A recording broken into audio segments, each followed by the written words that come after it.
the 29th. We will call this workshop to order at this point.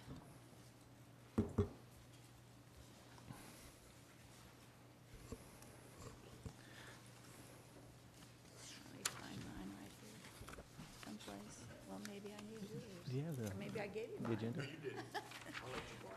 All right. The workshop agenda is, first of all,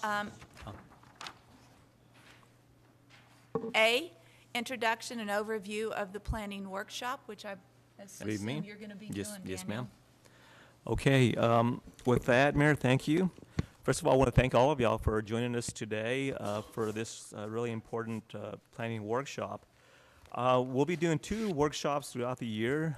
The first one will be late March or April.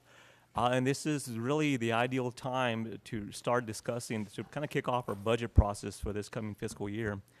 But in order to do that, we want to make sure that we have the City Council input on our CIP, on our top 5 priorities that have already been established. And really, we've gone through the process of introducing the CIP to the City Council members as far as what the community had submitted on the survey as a priority for them. This gives us an opportunity to actually go through those, discuss those, and maybe even look at those as a possible consideration in our top 5 priorities. So again, this is that opportunity to do that at this point, is to discuss and look at what we may be budgeting for this coming year. This is what the agenda looks like for today. Of course, I'm doing the overview. Teresa will be doing a presentation on statutory requirements for City Council members, kind of a training session to address the penal code, which you can and cannot do. Really, she's doing this to make sure she keeps us, everybody out of trouble, so this is really important that we get this done. Next up will be Tina. She'll be talking about the update on the current financial condition and expected expenditures. I want to make sure that one of the first things that happens when we start talking about sales tax revenues, right now we're over about over $800,000 from what we had budgeted. People tend to get excited about that. Everybody starts making plans for how that money's going to be spent. So I want to make sure that we address that and also talk about, yes, we may have that, but we also have certain expenditures that need to be addressed this coming fiscal year as well. So let's kind of temper our excitement and make sure that we know what to expect. Next up, we'll be talking about our capital improvement priorities. As I mentioned a while ago, we have a list. I talked to Anthony. He told me that we had at least about 900 entries as far as a survey from our citizens when they talked about which priorities or capital improvement items they want us to take a look at. That's a huge improvement from last year when we only had a little over 160 submissions on those priorities. So again, we've introduced those to y'all. Now we would like to have that opportunity to discuss and possibly plan for, if anything. These are capital improvement items that, quite frankly, we do not have funding for. So we do have discussions on that. We'll also have to decide how we're going to fund those projects. And of course, number 5, we have an update on the top 5 strategic priorities. We've had these for several years. The top 5, we'll have an update on each one of those. Will we be looking at changes in the future? I think so. I think today we'll have some really good discussions. These are our top 5 strategic priorities. Others that we may want to consider as we move forward are listed here as well. We've had discussions on the downtown development, specifically the tiers, the Edgewater property. We know that moving forward with our sales tax revenues, first of all, we have 3 top revenues that feed into our general fund, and that is our property tax revenues, our sales tax revenues, and our franchise fees. These right here, the downtown development, Lake Nasworthy development, airport business park development, is part of our economic development. It's part of what will affect our sales tax revenues in the future. It's really difficult when we start forecasting revenues for the coming fiscal year. We want to make sure that we're planning for all this so that we know as we continue to grow, sales tax revenues will grow, and it will help alleviate some of the pressures that we have on our property tax revenues. We do have a relatively high property tax rate. In the past, over the past decade, we've actually reduced that property tax rate, or we've maintained it. So we want to make sure that we do what we can looking at the future to address our sales tax revenues and other monies that could be coming in. I mentioned franchise fees. That's one of the top 3. really there's not much that we can do with franchise fees. Those numbers are set, and they're pretty static from year to year. They don't change that much. So again, it's really important that we do address the future, specifically how we can affect those sales tax revenues. And then finally, what we'll be discussing is our service expense reductions. We have a lot of needs. And as we move forward, as Tina talks about our current financial condition and the needs that we have a lot of infrastructure needs that still need to be addressed. We looked at our CIP. With some of the funded projects and non-funded projects, we have over $762 million in needs. How do we pay for that? And how do we address that? So we started looking at the one area that we can really affect immediately is our expenses. If we look at reduction of services or elimination of certain services that aren't a priority for the city, that frees up some of those monies that can be actually allocated toward the more important infrastructure improvements that we would have to make. So again, it's really important that we have that discussion with council members, that we address that. I'll talk to you about what we're doing as a staff at this point to address that. But again, it's a topic that we'd like to discuss and hopefully get city council support moving forward. You know, when you talk about infrastructure, we also want to make sure that is inclusive of maintenance issues. So Absolutely. infrastructure is just not infrastructure, it's maintenance issues. Mayor, that's a really good point. I think that when we look at maintenance, what we've done a lot of in the past is deferred maintenance. And the problem with deferred maintenance, of course, in the future, it ends up costing us a lot more money.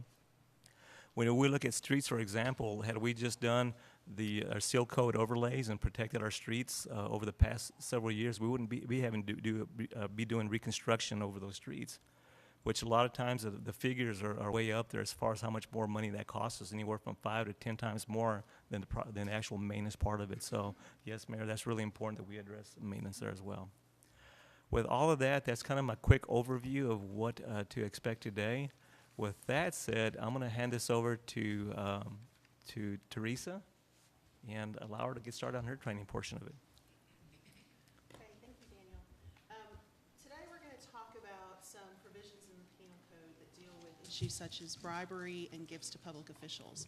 Now, this is a presentation that I've been giving around the city to I did it first at the staff meeting, and a number of directors asked me to do it specifically for their staffs. And when I started doing it for our staff, I had a couple people ask me, why are we doing this? Is there something going on? And the answer is, the only thing going on is that I've been doing this presentation since last fall. And this is the presentation we've been doing. Purchasing corruption and 18 U.S.C. 666. Now, I have gone to a number of conferences to do this presentation with Nick Hanna, who's a Texas Ranger, and Jeff Andresen, who's a special agent with the FBI. And the reason that I convinced those two guys to go with me and teach people what these rules are is because both of these agencies have specialized units that deal with public corruption. Public corruption is a hot topic in both the Rangers as well as the FBI right now. For example, the Texas Rangers have two different units that deal with public corruption. The first is the Public Corruption Unit. That's a unit that was created in 2009. And then in 2015, they added the Public Integrity Unit. Nick is an investigator for the Public Integrity Unit in Texas. The FBI similarly has a program. It's called the Public Corruption Program, and they investigate violations of federal law for public officials, including local officials. Now, I've been a city attorney for 15 years, and it was only a couple years ago when talking to Jeff that I realized how easy it is for public officials at a local level to jump into those federal law violations. And so I think it's important that everybody understands what that connection is. Now, to show the seriousness of these investigations, Nick gave me these numbers. I think it was like the end of January or early February, so they're not up to date completely, but they are very accurate numbers. This is just the Public Integrity Unit numbers.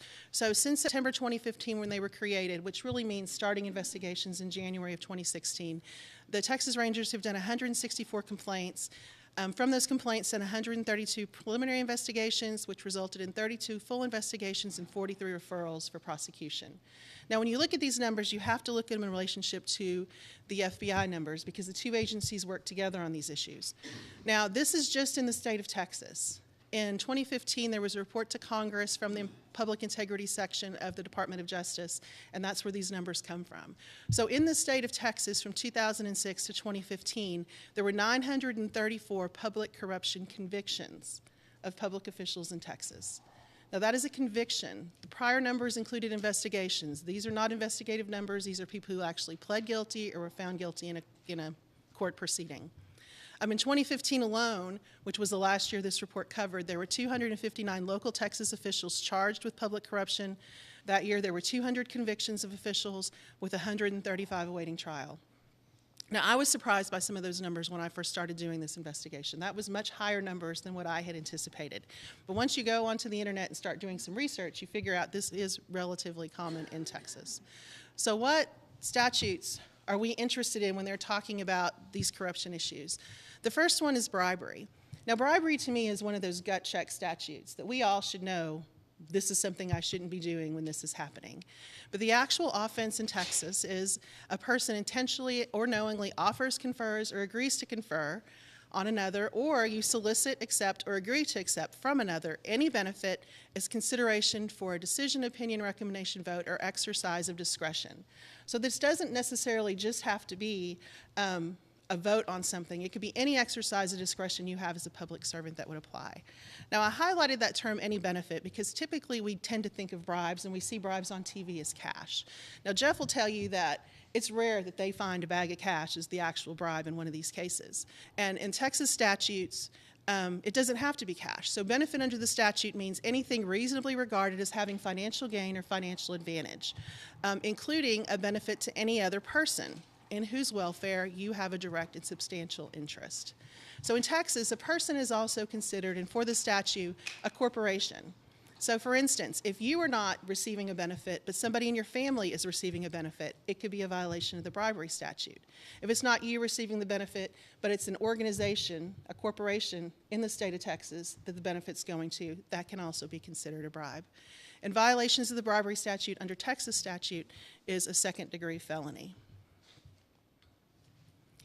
Now, this one, acceptance of honorarium, is a very fancy way of saying getting paid to perform a duty in your office. So a lot of us are asked to speak at different events as council members. I'm asked to speak as a city attorney. We cannot accept payment for that. You can't accept payment for any duty you provide in your capacity as a council person. After we started speaking at the conferences, we got a lot of requests to come and speak at more conferences. And Jeff and Nick and I joke that too bad we have this statute because we could have made a lot of money, but we can't. We cannot take payment for that. But what we can do is we can accept transportation, lodging expenses, meals, waiving of conference fees, and those sorts of things for speaking. So anything that you're out of pocket to go to a conference, you can accept that. I actually use the speaking to pay for a lot of my continuing legal education because I get the conference covered when I speak at a conference. Violations of this statute's a Class A misdemeanor. And then this is the one that comes up most often. Whenever I did this presentation for city staff, this is the area that we had the most questions about. This happens very frequently. And so this is gift to a public servant. Now, this applies to a public servant who exercises discretion. Now, that can be a whole range of discretion. That can be the kinds of decisions you make, or that can be who goes first when we turn on water in the morning. So discretion is very broadly interpreted under this provision. So it's an offense for you to ask, accept, or agree to accept any benefit from a person if you know they're interested in or they're likely to become interested in a transaction with the city. So that definition is awful broad as far as who this could apply to. It doesn't have to be somebody who's actively seeking a contract, who's currently under contract, but somebody who provides a service that you know is likely to come to the city at some point wanting to interact with us. Violations here are Class A misdemeanor. A Class A misdemeanor in Texas is jail of less than a year and a $4,000 fine. So what happens here a lot is that people don't actually come up to our employees and give them gifts. What they do is they leave them at the front desk, or we receive something in the mail. So what do we do for those gifts that are unsolicited? If you do receive an unsolicited benefit, what you can do with that is you can donate it to a governmental entity that has the authority to accept it, or you can give it to a recognized tax-exempt charitable organization. The city actually has a policy that tells us where we're supposed to give those gifts, and it is to the tax-exempt charitable organizations.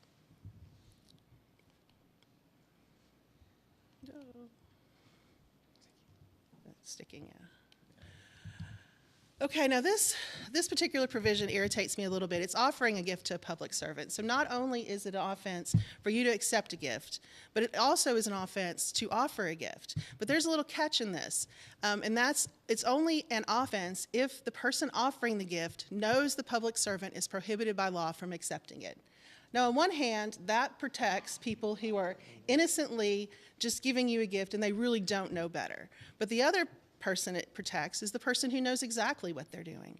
And Jeff and Nick will tell you that they have never looked at this statute and had somebody say, oh yeah, I knew they weren't supposed to be getting that gift. They always deny it.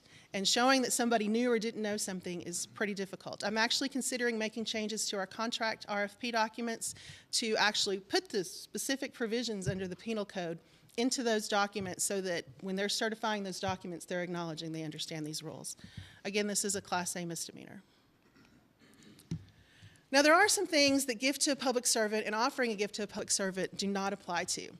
Now, I want to compare the gift and the bribe. A bribe is something where you're given something and you're taking action in exchange for that. A gift, there's no requirement that you take action. It's just they are giving you something as in your position or to somebody you know. But there are some exceptions under the law. The first is a fee received in some other capacity. So if you work for somebody who does business with the city, you can accept payment from them for that work. A gift given out of kinship or personal, professional, or business relationship independent of your role as a city official. This is a pretty small town. Most, if not all of you, have grown up here, have lived here a very long time, and so you know a lot of people, and you had relationships with people prior to becoming a city council member.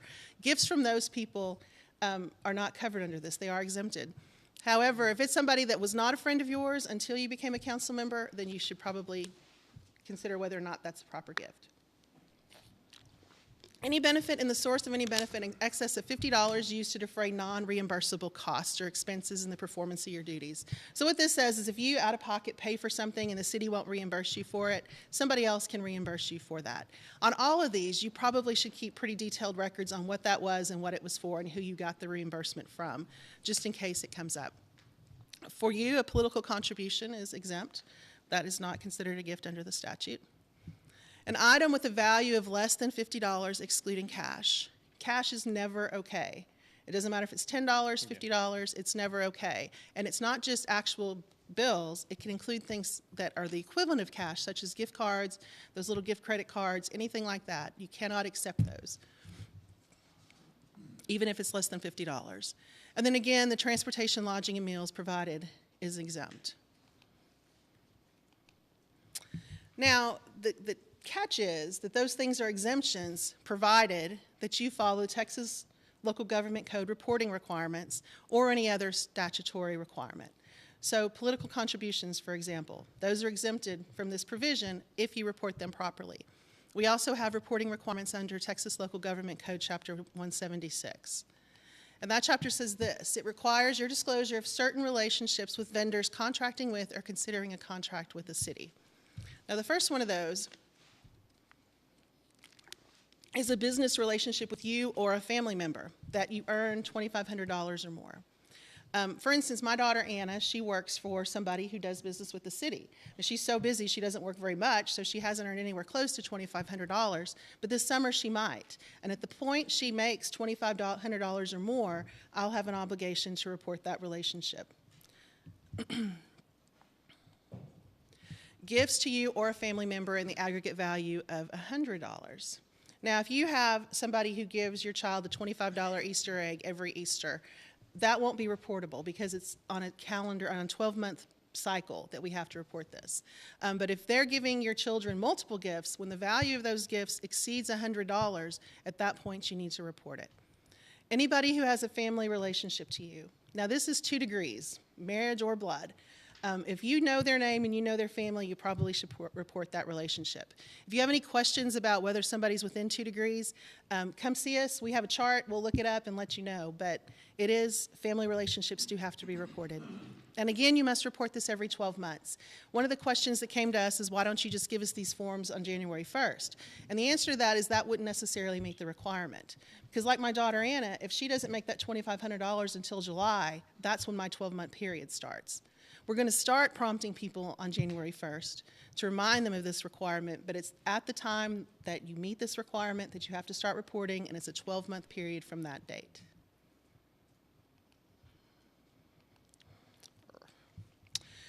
So, you know, all of those were state statutes. So how does the FBI get involved in city business and these issues with cities? And it's actually very easy. This is the statute, 18 U.S. Code 666, which that 666 should tell you something. This is a beast of a provision. It is not friendly.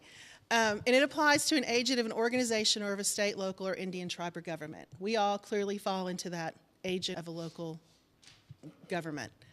And it is a violation under the federal law to solicit or demand for the benefit of any person or accept or agree to accept anything of value from any person intending to be influenced or rewarded in connection with any business transaction. Now, this is a little bit of an easier standard to meet, because if you remember under state statute, we have to prove, or they have to prove, that there is a relationship there, that you have a significant interest in the person that the money is being given to. There is no such requirement under the federal statute. The other thing that has to be shown in bribery at the state level is that you actually performed some sort of duty in response to the money or the gift that you were given. In this statute, it's just that there was an intent to be influenced. If you don't actually vote the way you're supposed to vote, if it was intended when you received the thing that you received that you would vote that way, it could be a violation of the statute. It's also an offense to corruptly give, offer, or agree to give anything of value. So same provisions. To accept it or to give it, it's a violation of the same statute. Now, there is a threshold as far as money's concerned. It is $5,000, but that's cumulative. So if somebody were taking bribes and they were just taking $1,000 at a time, when they take $5,000, at that point is when they can be put underneath this federal statute. The penalty for a violation is fines and imprisoned of not more than 10 years for each offense. So it's pretty much the same penalty at both the state and the federal level. You would serve this time in the federal penitentiary versus the state prison.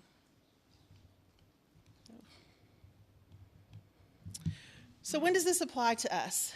I mean, if we meet the $5,000 threshold, when does it actually apply to us? It applies to any organization, government, or agency that receives in a one-year period $10,000 or more of federal funding. Now, we have an airport, we have a health department, we have neighborhood services, we have a police department. All of those folks apply for either every year or very often federal funds. It's a cumulative value. So we are almost always going to meet this particular threshold. So it is almost every year, if not every year, that we are subject to this federal statute. And then when you consider that one-year period, they look at the date of the offense and look back 12 months, and they look forward 12 months. So if they figure out you're doing something, look back, there wasn't any $10,000, they're going to wait for that year to see if the city receives $10,000 in that next year. And either forward or backwards. So it's really a 24-month period that they're looking at. Oh, gosh. Uh-oh. Yeah. I want to go back to that other one. Can you help me? There. Okay. So whenever I presented with Nick and Jeff, there were a lot more questions on this slide. We had a lot of questions for them, and this was really a very interesting part of that presentation. But there's three questions that I want to go over with you guys and to kind of talk about what their answers were. The first is, how do the Rangers and the FBI get involved? You know, I told you at the beginning, both of these organizations are actively pursuing corruption cases for public officials. It's very easy to go on either one of their websites, click a link, and find a phone number for somebody to report to. I believe the FBI even has some anonymous reporting requirements on there. The FBI is very, very proud of their statistics when it comes to corruption. If you go on FBI.gov, they're going to have a corruption link very prominently displayed on their webpage. When you click that, there is an updated rolling schedule of all the news stories where the FBI was involved in some sort of corruption event in the United States. So who goes to them? Our citizens go to them. Other public officials go to them. Occasionally there might be a mandatory reporting requirement that whoever that applies to has to go to them. Somebody that you ran against in an election that lost might go to them. So it's pretty much anybody in our community that would be able to report these crimes. Is there a preference for state versus federal statutes? I would say generally in law enforcement actions, there is always a preference for federal statutes. Now, why is that? First of all, the penalty structure is often stricter, and the verdicts often come out of federal juries at a much stricter level. Second, as I showed you, the elements for proving bribery in the federal statute is an easier burden for us to prove. We don't have to prove substantial relationship to the person receiving the bribe, for instance. There's also a belief that the evidentiary standards in federal court are a little bit easier than in Texas state courts. And I think the most important thing is the conviction rate for FBI in federal court system is 99%. In 2015, the stat was 99.9% of the time. So those investigations on the federal level take a very long time, and the reason they take a long time is they tie up their loose ends to keep that 99% conviction rate. Now, advice for individuals. This was my favorite answer that Jeff gave. People, I say, what are the advice for the individuals in the room who were faced with these issues? And his response was, you need to talk to your city attorney if you have any question about this, because if you're talking to me, it's too late. So I want to keep encouraging you guys, if you have any of these situations that arise, come talk to us and we'll help you work through it. I'm going to offer you a written opinion. If I don't offer that, ask me for a written opinion, because that way you have some evidence that you sought legal counsel and you're acting in accordance with that legal counsel. And then the final provision I want to talk about is this misuse of official information. Now, this is not something the FBI would investigate. There's not a similar FBI statute we would fall under, but this is something the Texas Rangers would investigate for us. And so it makes it a second-degree felony, which is 2 to 10 years and a $10,000 fine in the state of Texas if you use confidential information that you've received as a public official for your own personal benefit, if you give it to another for their benefit, if you intend to use it for your benefit. So we interrupted some sort of process, but you had taken steps to utilize that information for your benefit, or to accept confidential information from another to use. Now, confidential information under this is anything that the general public does not have access to. So executive session materials is covered underneath this.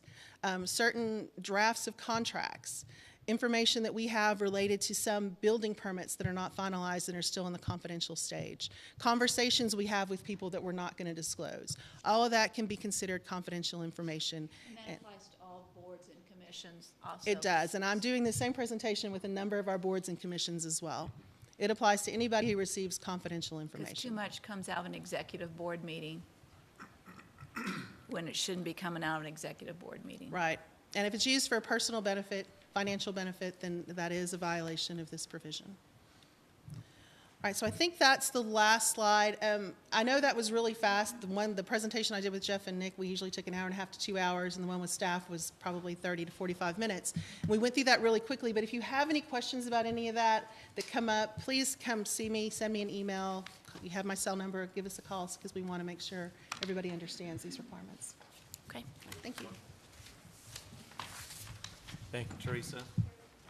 And she is pretty good about that. Just in case you have any question, even if you have an inkling that something may be wrong, just go talk to her. And she's really good about explaining the process. I'd like to add that Brian has those 176 disclosure forms. So if you have relationships you need to disclose that haven't been disclosed, you can see him in his office and he'll help you fill those out. Okay. Thank you, ma'am. Let's move that forward. Up next, Tina, you want to?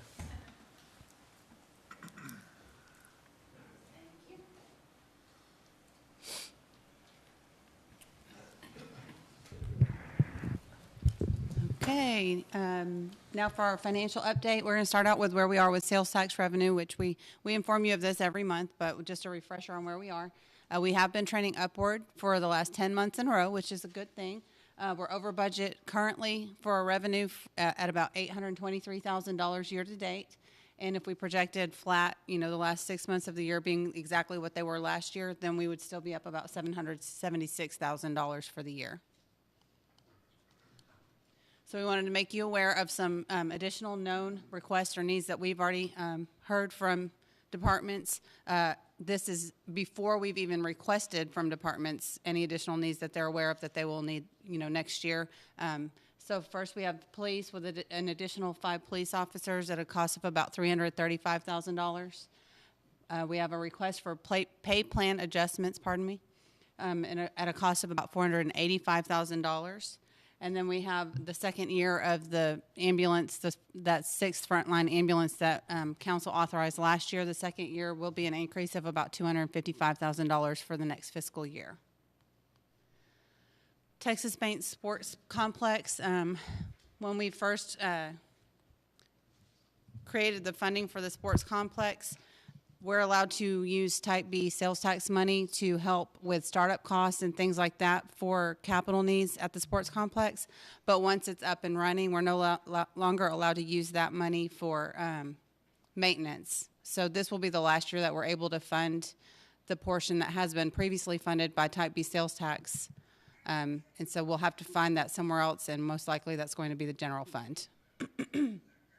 Health insurance, we're not sure of the cost increase with that yet, but I have been told by Lisa Marley to plan for about 15% conservatively, just to be safe. So anyway, that's going out for bid this year, so we'll know more about that later on in the year. Correct. That's what Lisa's Okay. told us to project, just to be safe. Okay. Hopefully that's a higher number, but just to be conservative with that, so. Is looking into an option which may exist, which would allow us to extend that contract. That could eliminate most of that increase. The increase then would be based on claims experience, not necessarily so much driven by cost for services. Extended for 1 year or for the same length as the original contract? She's looking at the possibility that there would be one one-year option left for extension. And she's talking to legal about that now, and that could help capture those savings for the next year. But I don't think we're ready to confirm that yet. It's also a level of service decision for what we want. Remember, we went with one provider, Yeah. and that's, anyway. Sorry. That's okay.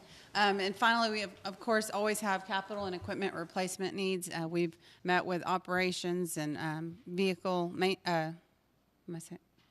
fleet services, and they always have needs that are beyond the funding that's available. And so that's another thing that we might want to consider funding in the next fiscal year at a more appropriate level. Maintenance issues that have been put off for many years. Yes, I want ma'am. to keep Yes. reminding everybody the maintenance issues. That's why I that emphasized are- at the beginning, this is all before we've even requested target increases from the departments. And so we already know that there will be additional needs in addition to what we've showed you today. One thing I want to point out is that in 2015, we cut out about $1.5 million in capital money that we used to transfer to Fund 502 to address issues like this with pay-as-you-go capital. When we came upon some hard times, we robbed that fund of that $1.5 million, and that's something that is still in the back of my mind that we still need to really try to build back up so that we have some money when times are tough to address needs that come up as they come up. So we robbed all $1.5 million?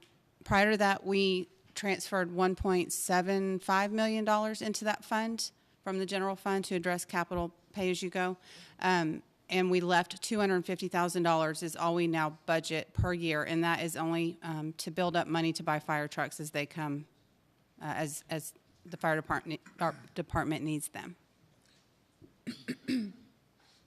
So I think that's all we have as far as the financial update. Although, again, as I mentioned a while ago, we look at the sales tax numbers and we start celebrating that the numbers are up $820,000 from what was budgeted at this point. But you start looking at the needs that are there. We have needs that already surpass that dollar amount. So we have to take a look at that very, very cautiously, and we still don't know what the remainder of the year will do. We suspect that we'll continue moving forward perhaps with a 5% month-to-month increase, but we don't know that.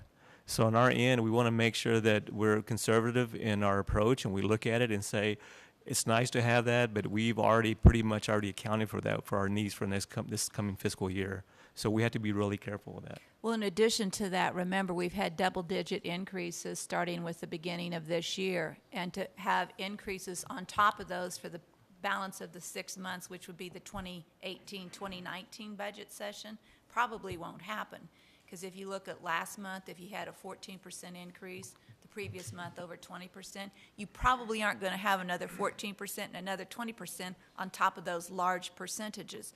So the only flex we would have is the October through January where we were still somewhat flat, but the other months have been double-digit increases. And so the idea that we would be able to plan for an ongoing trend like that is not there. We've learned, Mayor, I'm glad you mentioned that because we learned our lesson about that. We have to be really cautious. That 1 year, a couple of years back, we thought we were being conservative with our numbers that we budgeted. Boy, we weren't. We were off, and we thought we were. And that really threw us back, and we ended up having to account for, I think, $1.2 million at the end of the year, just cutting expenditures just to make sure that we weren't in the red at the end of the year. So again, it's really important that as we forecast and we do budget for the future, that we have a pretty good idea of what to expect. So we're not at the very end having to cut different program, and especially not anything to do with maintenance or infrastructure improvements as well. So again, we want to keep that in mind.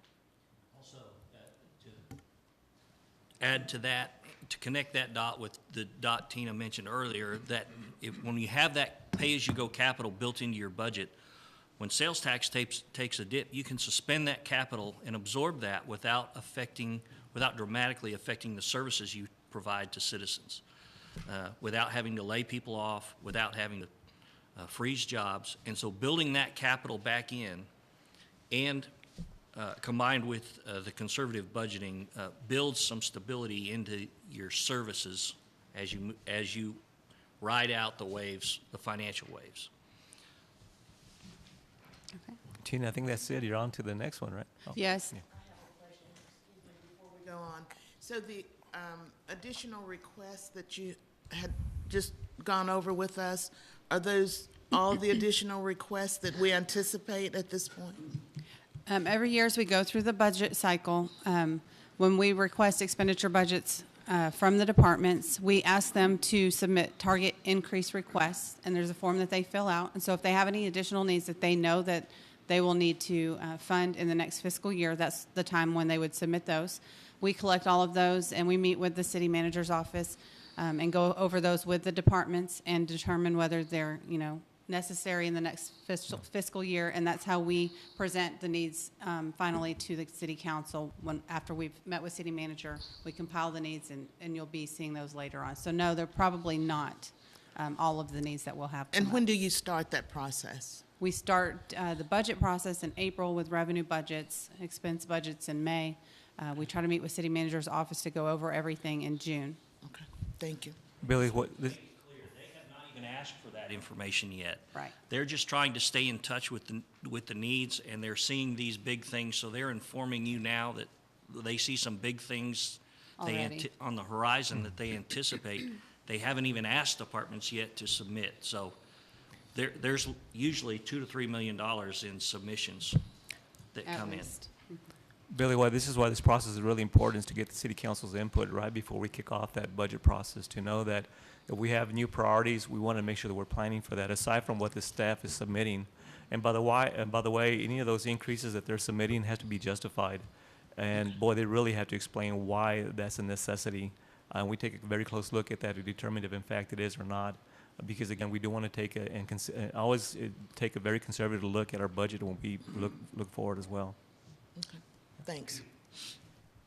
So I think this is moving on to your next Yes, agenda ma'am. item. You are up now now we want to discuss the capital improvement priorities. Again, I mentioned earlier that a lot of these were by submission online as far as the surveys. I heard that we had close to 900 submissions compared to last year's 164, so that was an overwhelming as far as response compared to last year. So we do want to show these numbers. Council members, we have shown you these numbers, but we'd like to kind of get your input on it as far as any action necessary moving forward, and discussion on priorities to see how we would fund anything that you would consider us funding. Well, the problem with this slide is the following. It's this year's CIP. It doesn't reflect the one last year and the year before and the year before and the year before. So this is simply a 3 months ago request. And so that's a 2018 request. But where's the 17-18 request? Because that's really the big issue. Some of these have been ongoing requests year after year after year. These are just this year's. So we need to make sure when we look at this and talk about it that this is just a real current one, but we've got, what is the number in the CIP? Everything combined with funding as well, though, Mayor, we have about $762 million, quite frankly, of projects that could be worked on. So that's a lot, that's a lot of money there that, quite frankly, we can't cover right now. Well, and some of these are, again, maintenance issues that if we don't address them, will become bigger expense items down the road. So we need to understand the conditions. You know, is Fort Concho roof replacement, if I could speak, I would say roof replacement. Has it been a need for 3 years, 5 years? Is it just something that came up this year? I think it's been an ongoing issue, but we need to understand how long has this been an issue? The same thing with the Coliseum improvements. How long have they been ongoing issues? The river stage improvements, how long have these been problems? A splash pad's a whole brand new quality of life thing that is not a maintenance issue. Some of these are significant maintenance cost issues that have been hanging out there for a long time. Mayor, these are contributors as well. When you look at the Fort Concho roof replacement, Fort Concho is vital to our community. And even those that come and visit our community, tourists or others that come and spend money here, we want to take care of the assets that we currently have. And we start looking at Coliseum improvements, river stage improvements, but Fort Concho roof replacement. A lot of times we kind of overlook that and start looking at the splash pad, something new, something interesting, something exciting. But I really do believe that we want to make sure that we take care of what we currently have, because that is a great benefit to the community as well. Yes, we can't keep adding if we can't afford to take care of what we already have. So we need to make sure we have a game plan for taking care of what we own today that's not maintained before we add more maintenance, create new projects and new maintenance issues down the road. Let's back up just a minute. Sure. Rewind to when you were talking about the total amount on the CIP, did you say 760 million? Yes, sir. Does that, because this goes to the mayor's point she just made, does that include every single street in this community? It includes everything. Every single piece of pipe underneath those streets that we already have, that some are in dire need of. I'm not talking about College Hills. I'm not talking about Southwest Boulevard. Those are on a plan. But I'm talking about every one of us has streets in our district that are in horrible shape. Sure. That we already have that we don't maintain. So that's in that $760 million. It's everything that's submitted at this point. It's Submitted. Everything, yes, sir. That's everything that's submitted by. Submitted. But to the mayor's point, I'm going to guess it's another 500 to 600 million in addition to that 700 million of every single street that now not every street needs attention, but I'm talking about every street that needs attention. I think you're right on the money there, Tommy. This is what's been submitted at this point, but other needs that may be out there that we haven't gotten the submission or the studies on that yet. Absolutely, the number can actually climb quite a bit. It wouldn't surprise me if that number were double. It wouldn't surprise me. I will say that in the back of the capital improvement plan, there is a section that's called future projects, and there are a long, long list of streets included in that. And that would be projects that we expect to have to repair at some point after the 5-year horizon, which is the CIP. That portion of the plan is, I think, $364 million. I guess the whole of the point total. of my diatribe there is we got more than we can say grace over today. Yes, sir. We have more than we can say, and we are not really, we got a list. The CIP is a nice list, but we're not addressing those things on the list with a plan of how we're going to take care of on top of the street, underneath the street. So, we could spend the rest of our time, my personal opinion, talking about nothing but that, and really not make a very big dent in that because of the needs that we have, to the mayor's point, of things we already own that are not maintained.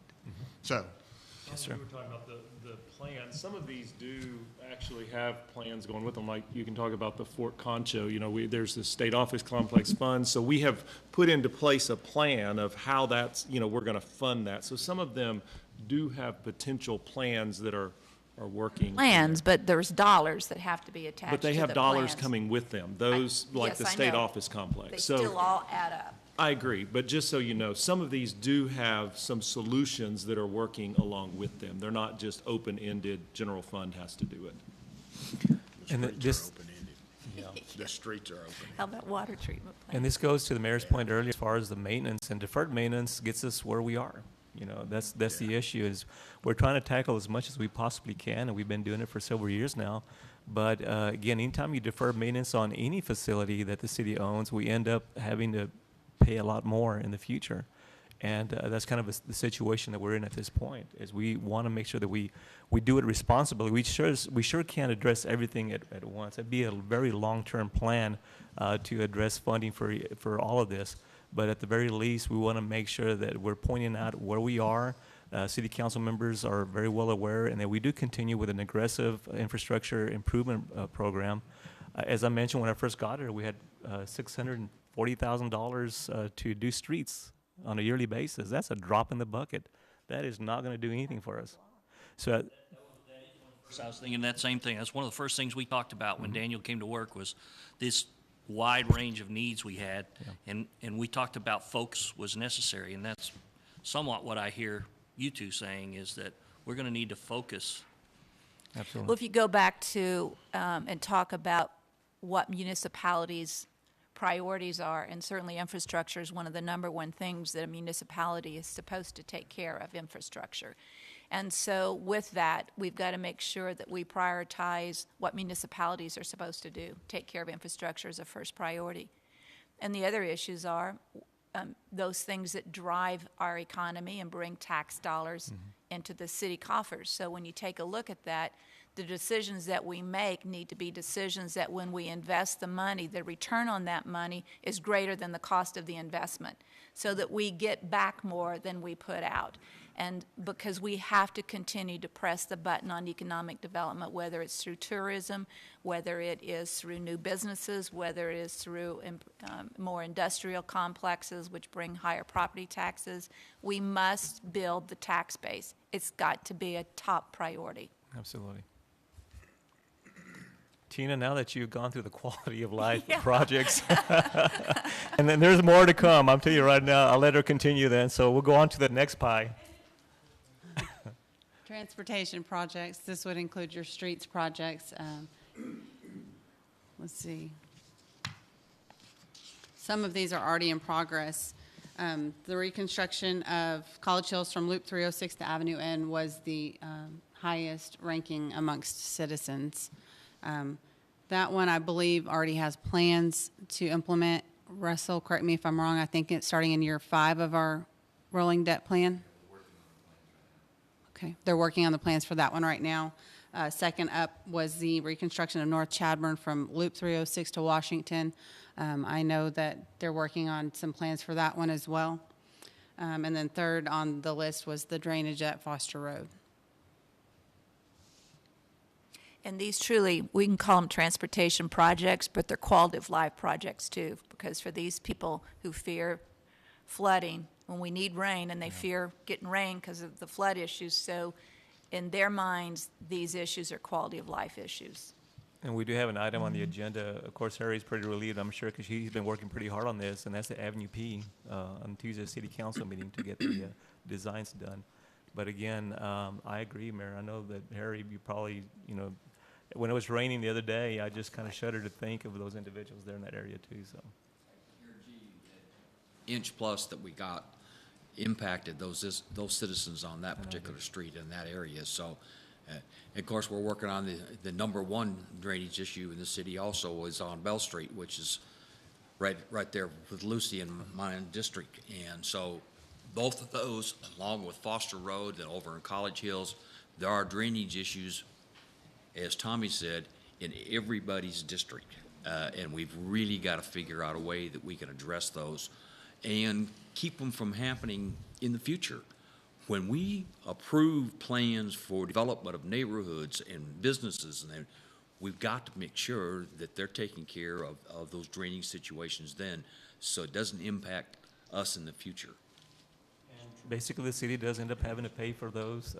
Lack of planning, especially if the drainage wasn't in place, guess who pays for it? The citizens do.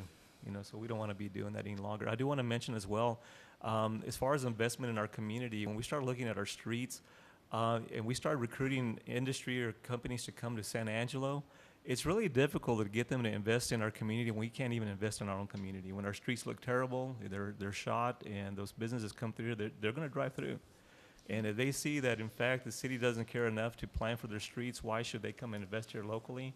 It becomes an issue for us as well. Okay, Tina. Next up is public safety projects. First amongst citizens on that one was the animal shelter improvements, followed closely by the police department's admin building. Then traffic signal battery backup system and traffic signal replacement, and finally land for future fire stations. And our final category was water and wastewater projects, with the first being water treatment plant improvements, followed by water main replacements and wastewater treatment plant improvements. That's it. Okay. Again, council members, we wanted to show y'all what the responses were. As we move forward and we start talking about the top 5 priorities, keep these in mind in case you saw something in there, quite frankly, that you felt that we may want to include. But we have others that we'll discuss as well that we want to make sure that we take into consideration, but keep these in mind as well. You're done, Tina? Yes, sir. All right, thank you, man. Appreciate that. With that said, next up, what we want to do is give you an update on those 5 priorities that we currently had, and we'll start off. I believe we have water up first.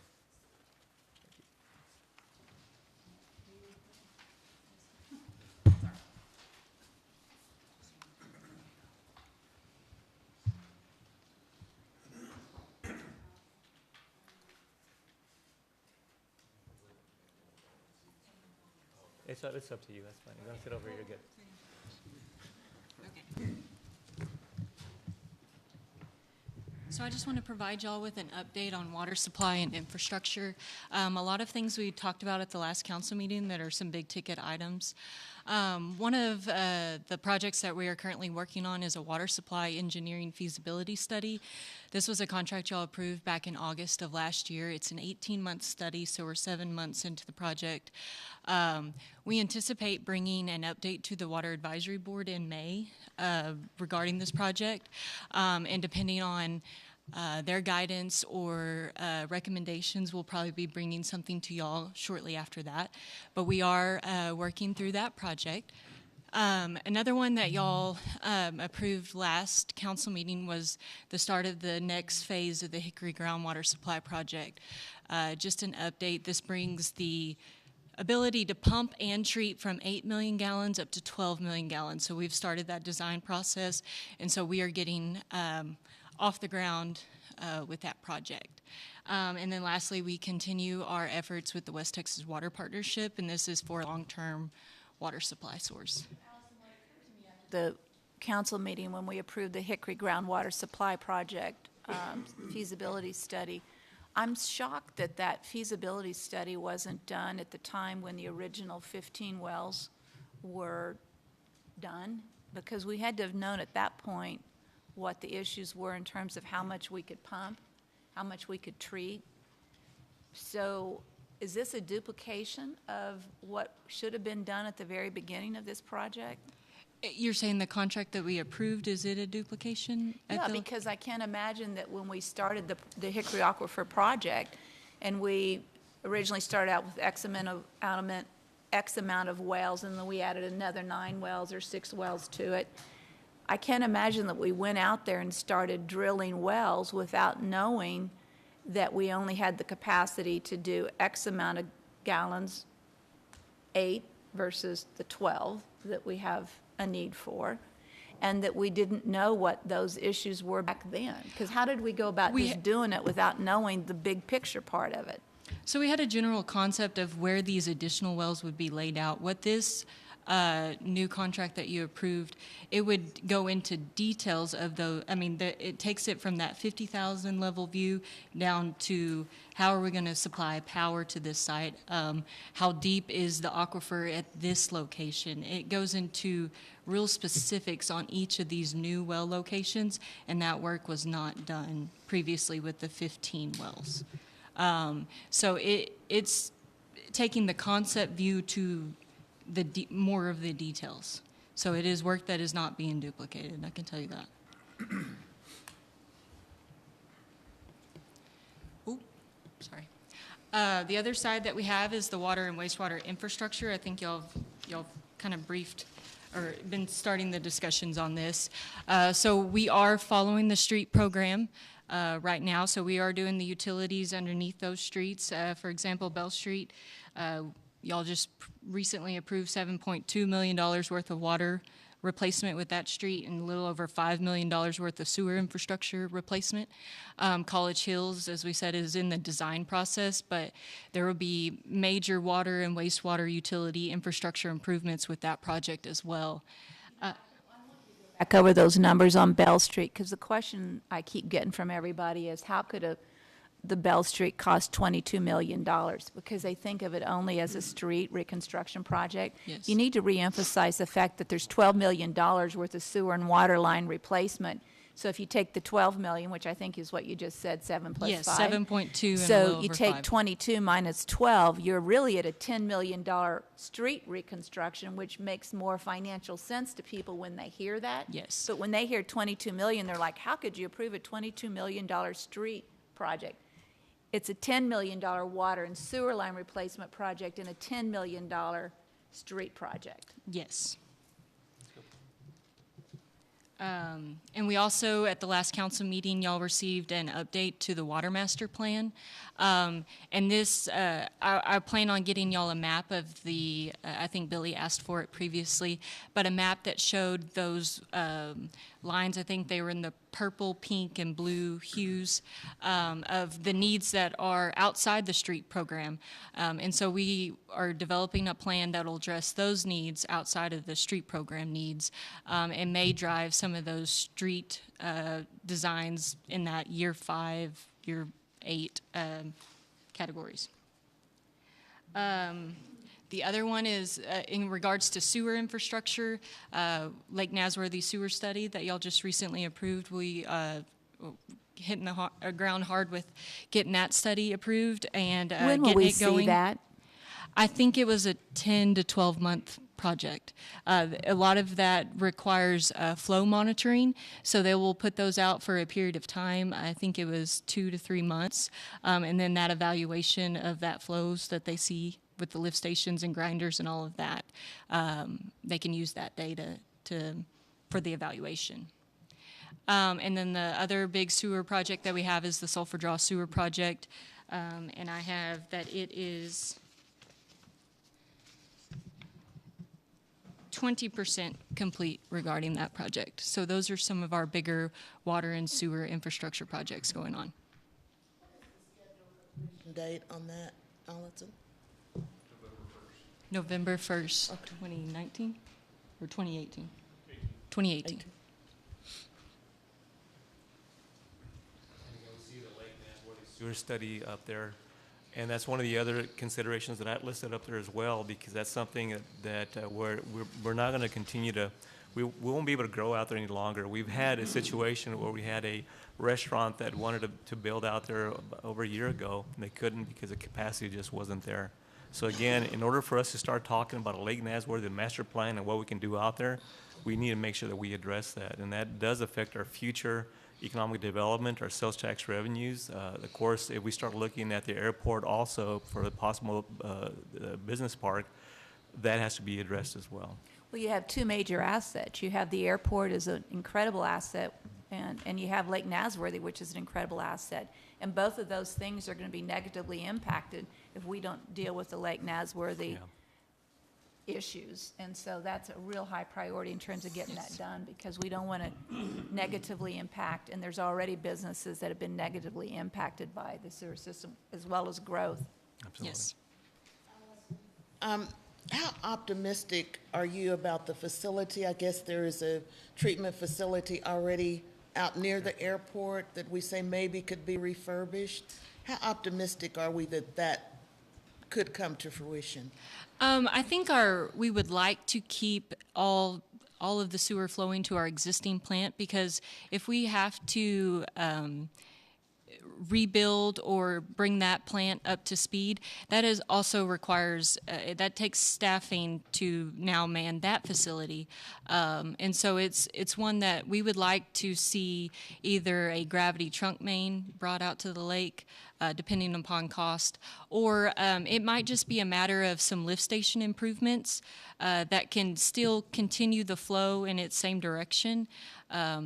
And without having to bring up another facility, because like y'all talked about maintenance and those type of things, that adds a whole nother set of cost aside from a capital cost up front to rebuild that facility. And so there's several factors, but it might be the most economical in the end. So, but that study will evaluate all of those things. Will this study take the numbers for both of those so that we can see what those will be? I mean, will this study say it'll take this kind of capital improvement to bring this that facility up to speed at the airport to improve this, as opposed to making sure that we improve lift stations to get it to flow out to the other? If I recall the scope of services correctly, there's a task order for each of those that kind of specializes that specific topic of treatment plant upgrades. If you did that, it'd be this cost and it would provide these benefits. Or if you did lift station more, if you invested more in capital and lift stations, you would see these benefits. So I think it does provide the benefit and cost analysis of each one of those options. Remember, the city's already paid over $300,000 to get a master plan for the Lake Nazworthy area, which we have. And so, but we don't have the infrastructure to support the master plan that we've already done out there. So we need to make sure we support what we've already said needed to get done. Yes, ma'am. Also, the new housing development that's off South Concho behind the Goodfellow, has that been factored into our max capacity out there for sewer, or is that kind of on hold until? No, that project is not on hold. Those recently, I guess, right off South Concho Drive, that was actually platted many years ago. Factored into? Yes, it has. Account for. And with that what we have. development, they also provided new pumps for the lift station that feeds that facility. Okay. And so that facility or that development has been factored into the current sewer system. Any other questions for Allison? Thanks, Allison. Appreciate it. Shane, I guess you're up.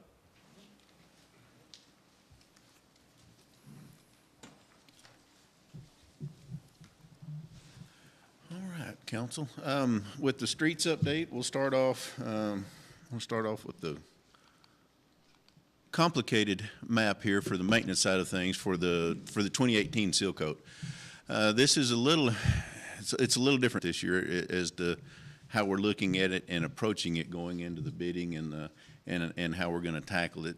Simply because, one, we do have our 8-year rotational plan that's a part of this, but we also have the additional funding that we received when we received the 2013 the reimbursement from the issues from that, or the settlement from that. So, and when we're bidding it out in multiple sections with alternates in there, so that we can make sure that we can do as much as we can with as much funding as we can. But if we need to cut a piece out, we can cut a piece out to make sure that we can match the most amount of work with our existing funding we have. So you can look up there and you can see the section in the blue, which is up there in the Paul Ann area.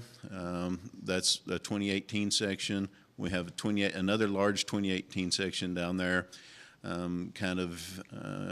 primarily I guess buffers part of Councilwoman Gonzalez's and Councilman Thomas's, both of those districts in those areas. And then we also have another section kind of down towards see if, does the laser work on this, or no laser on this one? Yep, section 1, section 3, and then we'll go down to where we see 2018 section 2, and that's pointing up into the pink section up in that area. So, and then we have, then we go into some alternates where we have some smaller areas for the 2018 part where we, again, that's where we start kind of, if we can push our dollars, we want to go ahead and get those and do as much as we can. If we don't really have those dollars, and then we'll try to back off of those.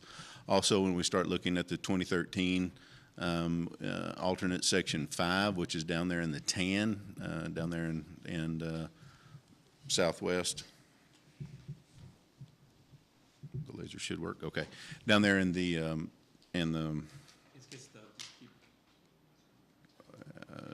trying to find the laser pointer. Oh, okay. Maybe. I'm not talented enough to use it, so. That's it. But in that, yes. So are you saying that the blue section, the 2018 section 1, is number 1 priority? It's not necessarily based on priority. Everything, we believe we have enough funding to take care of. We just highlighted it in different sections with different colors, so it's easier to follow where it is, and it's not real easy to follow there as well too. Well, when you say 2018, let's talk about 2018. Is that the 2017-18 budget, or is it the 2018-19 budget? It's our current 17-18 So budget. just to be clear. Yes, 17-18 So those will budget. be done by October 1 or started by October 1 if funding stays consistent. Actually, this is scheduled, this is planned for this summer, actually to go in this summer with this budget year, within the current budget year that we're working in currently. So, and again, the alternate, and these were actually scheduled, the green and the blue were actually, in the pink color down here, were actually the ones that were actually in this year's funding cycle, our annual funding cycle. What you see in the tan are the areas from the 2013 seal coat to where we're going to start going back and reworking those areas as alternate bids to see what we get within those bids. But this is such a large area for us that we're looking at this year that we believe that we are going to see, hopefully our bids will come in very competitive because we are doing such a large project that the bids will come in very competitive and we can get more done with the dollars that we have. So When you say alternate, we'll have like section 1, section 3 that say 2018. That's going to be our base bid. This is going to be our base. Each one of those alternates will be it'll be a separate line item on the bid, so we can either accept it or not accept it, depending on how far the funding goes, how the bids come in, and how far the funding will go. And if our money runs out before we get to, say alternate, the 2018 alternate of the sports complex parking lot. If we don't have the funding for that, we'll pull that. okay. Or if we have one of the alternates where Avenue N or A&M, or I guess is that, or Dino, whichever one that is right in that area. If we don't, that's an alternate. If we don't have the funding for those segments, then we can pull those out of the bid and go ahead and award the bid. Okay. So that's how we look at alternates. But again, it's kind of spread out all over town, trying to get as much as we can done this time around. So it's going to be a very, very busy and very active season. So it's a whole lot. We've never had a project, a seal coat project, that's even come close to comparing to this before. So. Shane did talk about the 8-year cycle. What we're trying to do is make sure that we do seal coat these streets and get them all complete over the 8-year cycle, and then continue that again with the ones that were done the first year. We start all over again, and then again that goes toward the maintenance, so that we're not deferring it and later on having to reconstruct streets. So this is really a good program. Sometimes you get complaints from citizens that'll call in and say, "Hey, we don't want that tar on our road, so tell them not to do it here." Well, we have to make sure that we seal up those cracks, make sure that water doesn't seep through the base and create potholes and destroy the streets. So there is a method, there is a reason why we do this, and sometimes citizens don't understand. They just don't want that tar on their vehicles in the residential areas. But this is really maintenance to protect those streets and seal them up. My question was, and Shane, thank you, this was a really good memo on the status of where we are with the Benedetti machine. But will it be operational to do some of this work, or we don't use it for the seal coat, mill and overlay? This, for the seal coat work, which is preventative maintenance, this machine is going to be the Benedetti, or the hot in-place asphalt recycling machine. It's going to be used primarily more from where we have the mill and overlay projects that we see in the larger areas. We're hoping that this machine will, that's the gap that it'll take. It's not necessarily preventative maintenance. It's more of a rehabilitation effort from that standpoint, to where this seal coat is just preventative maintenance is what this is. Okay. It goes along with the crack sealing and pothole and trench repair and those type of maintenance activities. This is just another maintenance activity. As to where the Benedetti machine is going to be more of a rehab, to hopefully take the place of the mill and overlay. Do we have a map of where the Benedetti machine was planned to be at work? We don't necessarily have a map of those areas. We've been, as we got started, and of course, I'll give the update here in just a second when we start kind of talking about the other side of it. Well, I guess I'll do it right now. The Benedetti machine, we got started with it, and of course, we had a main seal on one of the engines go out, and then of course, with the oil field the way it is, we weren't necessarily real high on Caterpillar's come fix it was a warranty issue, but we weren't real high on their priority list to get here and get it done really quickly. So that kind of, as we started moving in and transitioning into the fall with that machine down, it took quite a while to get it repaired. Once we got it repaired, again, we started seeing the staffing issues with Street and Bridge and losing them. Over 50% of our staff in Street and Bridge, and so again, we've at that point going into the fall and the winter months, we reprioritized, we reshifted, reprioritized, and started tackling a lot of the pothole repair issues, catching back up on our utility trench repair, those type of issues, and we're just now starting to get back to the point where we have staffing levels where we believe that we can actually start running the Benedetti machine again. So we really haven't had a good test with it at this point to really get out there and do a whole lot with it. So as we're moving forward into this month, we've created a new crew. We have we've actually incentivized to try to keep and maintain trained employees for this machine, incentivize the positions for the people that will be running the machine, and hopefully keep those employees there. We are bringing back the people, the Benedetti people. They're going to be in here the week of April 9th to retrain a new staff to run the machine, and so we're going to get started again there. We're hoping that with that, get started April 9th, start running the machine. We're hoping we can really take off with that. Where we're going to use the machine first is going to be on our collector streets here in town. You start talking about one of the main ones that we'd like to see. Of course, we're going to probably start on Bell Street on the very south section that was reconstructed and repaved about 15 years ago. We're gonna start with that small section. It just goes from like Bel Air to Avenue L. It's a really small section. Start there, and then we're looking at other collectors such as the 29th Edmund Glenna. From that section, which is on one of our mill and overlay projects, one of our big ones.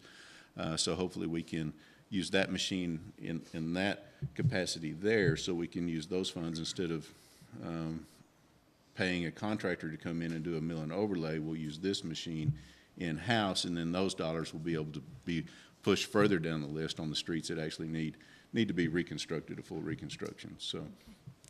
But those are the areas that start using the machine on our mill and overlay projects that we've identified in our 10-year plan, and hopefully those dollars will be able to be pushed further down the road as we use the Benedetti machine moving forward. But again, one of the best perfect examples is the 29th Edmund Glenna segment right there from a corridor on that one. Yes, ma'am. You pointed out in your report that the Benedetti would not work on all the streets in San Angelo. Correct. Did we know that when we purchased that it wouldn't work on all the streets? Yes, So we yes, ma'am. factored that in? Yes, ma'am. Okay, We thank did. you.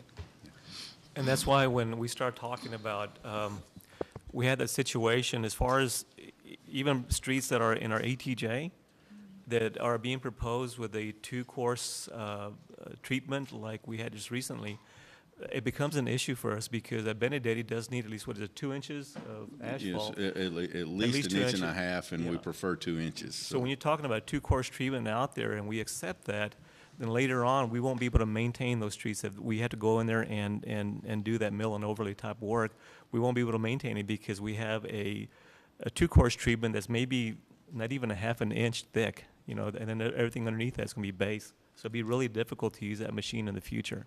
So we want to make sure that as we look at that, we do make sure that they're being built to city standards.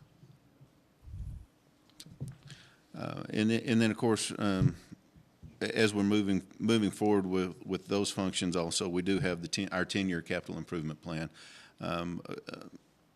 Martin Luther King was the first street to actually go out to bid and start work and see that.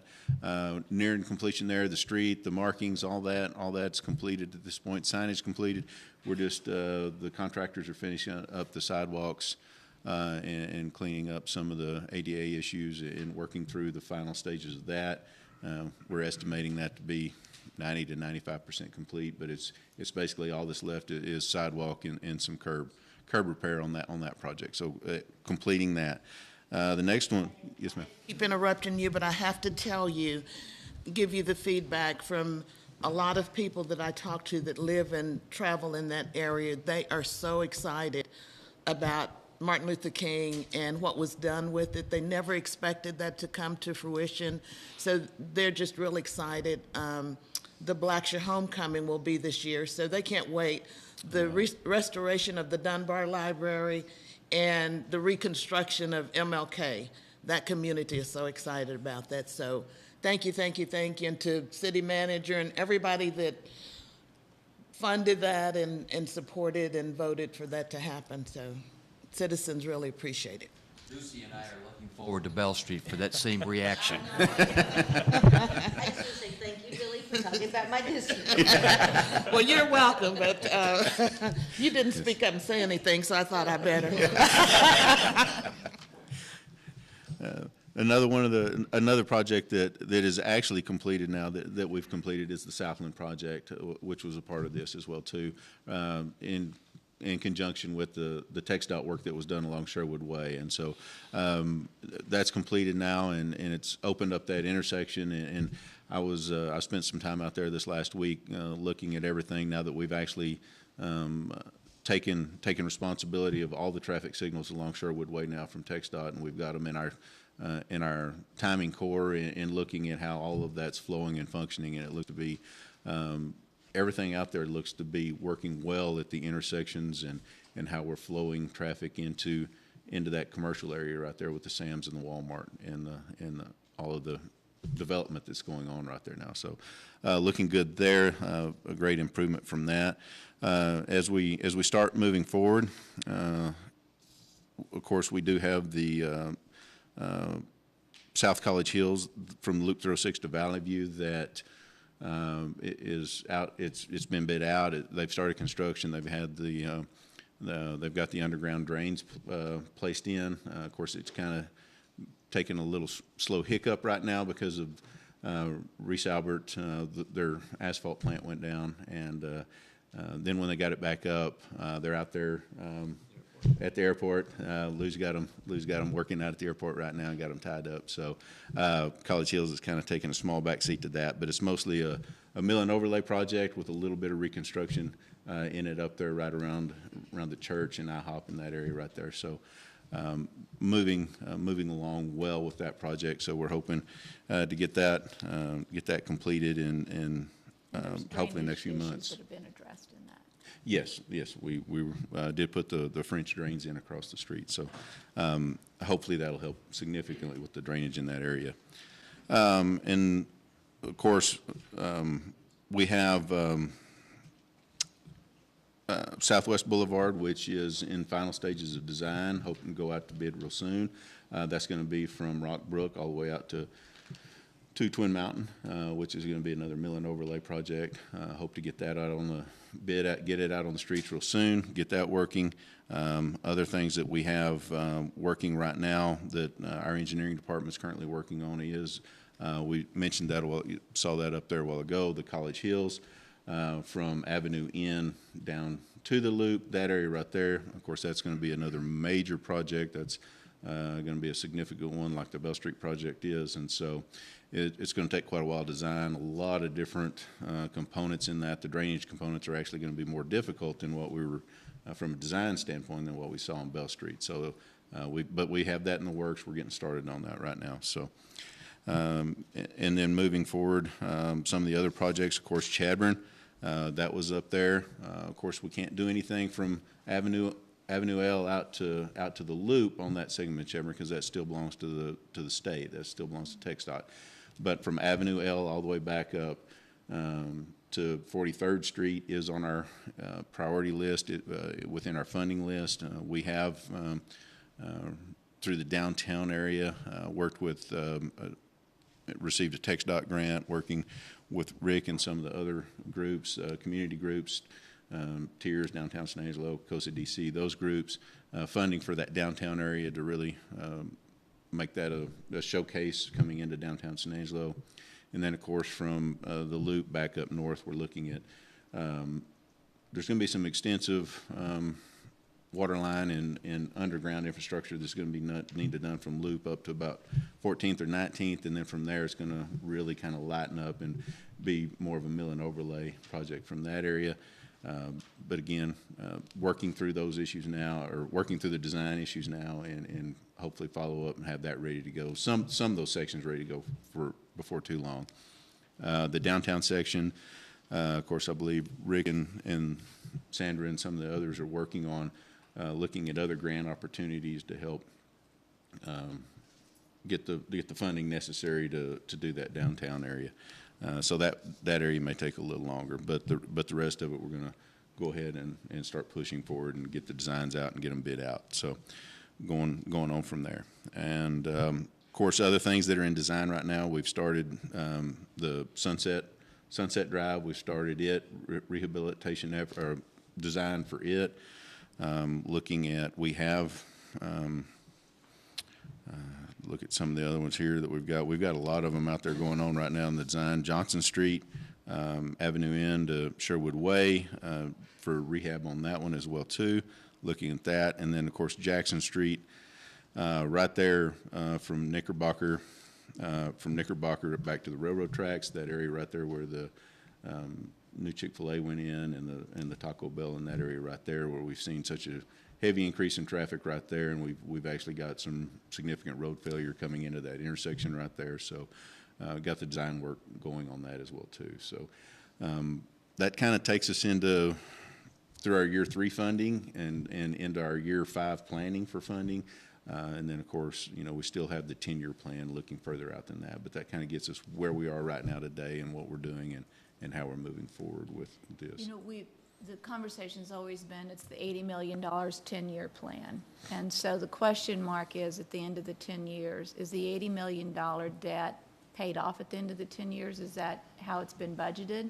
Or is the $80 million payoff longer than the 10 years? And then what happens at year 10? Because obviously the concept or the conversation about road construction never ends. It's always an ongoing. So we should never believe that at the end of the 10-year, road work's done, we can move on, because it's not. And so there's a plan from year 10 to year 20 that would have to be done. But how's the debt planned relative to budgeting? We typically issue debt on a 20-year issue. So it will take 20 years from the date of the issuance to pay off the debt issue. That said, as that debt is paid off year after year, it does free up capacity in our debt service, so that if the council in 10 years did still find streets to be a priority, we could implement another 10-year cycle, given what capacity we have at that time. Because I don't think the streets will ever not be a priority. It's Right. part of what a municipality must do. But we need to understand the debt and how long it's planned out, 20 years. So even though this is a 10-year plan, the debt's a 20-year financial obligation. And ideally, we would work into our annual budget an amount for reconstruction. But right now, we talked about focus. We need to focus and catch up on these streets issues, and hopefully in 20 or 30 years, this organization would have a larger annual commitment to reconstruction. And that also, when we start looking at the future 10 years down the road, I'm very hopeful that we've done enough, especially with economic development, our sales tax revenues, to really start growing that revenue that we can actually pour into those projects Right. in the future as well. So that's That's the again, game plan. That really is. Okay, thank you. Tommy, I don't want to scare you, but to answer your question a while ago, You're not going to scare me. okay. Because You already know. I already know Yes, the answer. within the food growth study that we had completed in 2015, in 2015, when they came back with their study, to get the city of San Angelo up to a pavement index score of 80 was going to take over 500 million. If we spent 500 million that day. That's been 3 years. So it grows. So it just And keeps growing Actually, year it after gets, year. it gets worse because after, I mean, that's at that point. That was So- that point, yes. So as the streets get older, guess what? You know, some of them start crumbling, and it's no longer a maintenance issue. Now it's a reconstruction issue. It's a reconstruction issue. So. I think it's time to take a break. What do you think? Let's do that. All right. Thanks, Shane. Appreciate it. Item number 3 on the 5 priorities that we had, and that's the police station. I'd like to invite the chief up here just to kind of have a general discussion about that. I will tell you that prior chief in our discussions had mentioned a police station where there was new or refurbished to the tune of about $40 million. And that's not what we're talking about today, but we do want to have a general discussion and kind of have an idea of where we may be going in the future. So, Chief? Good morning, Mayor. Good morning, Council. Since 26... We need to move along. That's kind of a sore subject, Mayor, with all due respect. The big 5-0, huh? Like the city manager mentioned, since 2016, I've had the opportunity to speak with each one of you as far as my concerns or why I did not want to proceed with a bank building. One of those back in that time was our economy and the cost of $38 million to remodel and $40 million to build new. Also, it had been my desire to increase our manpower and strength. According to the FBI standards, we're about 20 to 25 officers below where we need to be and have a competitive salary. With that being said, within the next couple of weeks, we will occupy the second story of the bank building, which will allow our main police facility a little breathing room and also parking. It will be a cost savings measure as well.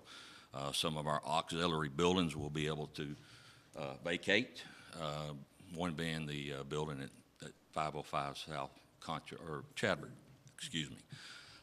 Also, with that being said, I've had the opportunity, or you've had the opportunity to tour our facility, the PD, which was built basically in 1960. I think we all agree at some point in time that we do need a new police facility. It is outdated, and we're basically putting Band-Aids on it at this point. Michael Dane has formed a committee with several council members and the mayor and several other directors in the department. We're beginning discussions now on a police building. I believe the top priority at this point would be actual finding a location. As my goal personally, 4 to 7 years for a new facility. So any questions with that being said? Thank you. Thank you. We appreciate your honesty and your game plan. With that said, as far as the chief, as he mentioned, 4 to 7 years would be the plan. We still have it listed up there as a top 5 priority at this point. We may want to consider taking a look at that, maybe removing that for now and considering it in the future, maybe a couple of years down the road that we could take a look at that. But we may want to look at it and say we can replace that with something else that we may consider as a higher priority that we want to address immediately. So with that said, I'd like to go ahead and invite Lisa Marley up here to discuss the fourth priority that we had, which is salaries. So Lisa? Yes, ma'am. Good morning, Mayor, Council, City Manager. We've got some handouts coming around so that everybody can kind of go along with me. The goal that I'm to talk about is salaries, and during the last budget discussions last year, the council expressed the interest in this year having our salary increases connected to performance evaluations. And as I mentioned at the time, obviously performance evaluations we do every year anyway, so that would not be an issue for us. But I wanted to spend today to kind of go over that process with you so that you could understand how we do our performance evaluations. This year is not a year that we will be doing a salary survey. So as part of our strategic planning, I just thought the performance evaluation process would be more critical for the discussion.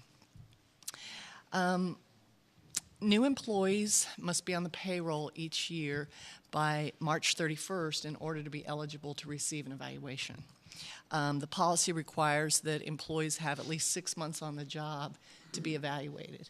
The evaluation period starts on October 1st and it runs through September 30th. And the evaluations are typically done in the month of September. So there are 310 different job categories that we have in the city, and those are spread across all of the departments that we have. Now, when the evaluations were originally created, you can imagine that it was difficult to come up with a single form that would apply across all departments.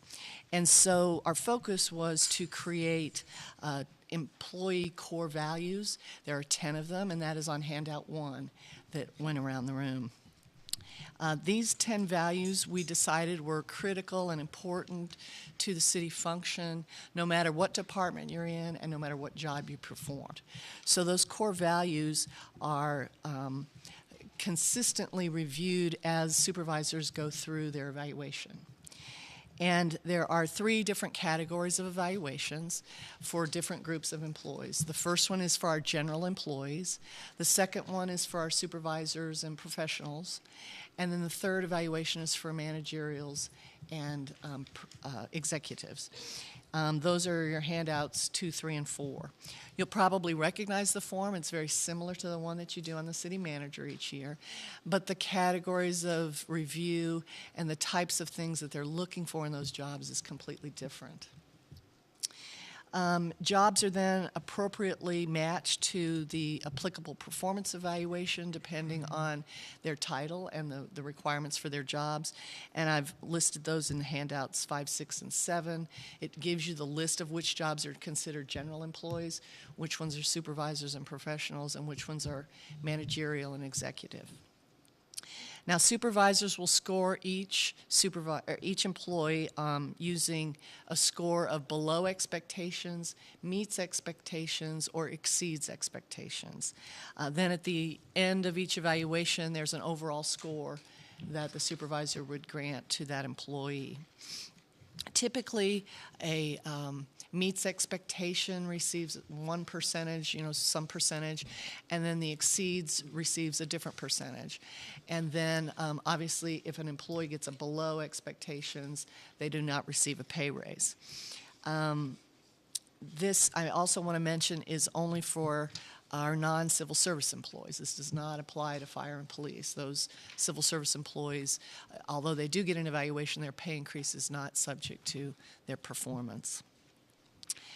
Now, should an employee get an overall score of below expectations, they are placed on what we call employment or probation for performance, and they are placed on probation for 3 months. So for October, November, and December, they are given new goals to achieve in order to bring their performance up. And then in January of each year, anybody that got a below gets another evaluation. If it continues to be below expectations, then they're terminated at that point. If they have raised their performance level, then they would receive whatever pay increase was entitled to them based on their score, but starting in January, not retroactive. The other thing that I passed around in handout number 8 is a distribution of scores. That goes back 10 years and shows you how the evaluations have fared, how many people have gotten meets, how many have gotten exceeds, how many have gotten below for each year. Generally speaking, about 2/3 of employees historically receive meets and only 1/3 receives exceeds. So that is everything that I wanted to tell you about the evaluation process, and certainly if you have any questions on that, I could answer them. But your last handout is on the federal minimum wage. Since we're just talking about our strategic planning, it's something that's on my radar. You know, there is still a bill floating around in the federal government and the Senate side that they're talking about raising the minimum wage. And, you know, we just need to make sure, I wanted you to understand how many folks we have at the different lower levels so that you could know that if something changes with that, we will need to make some adjustments.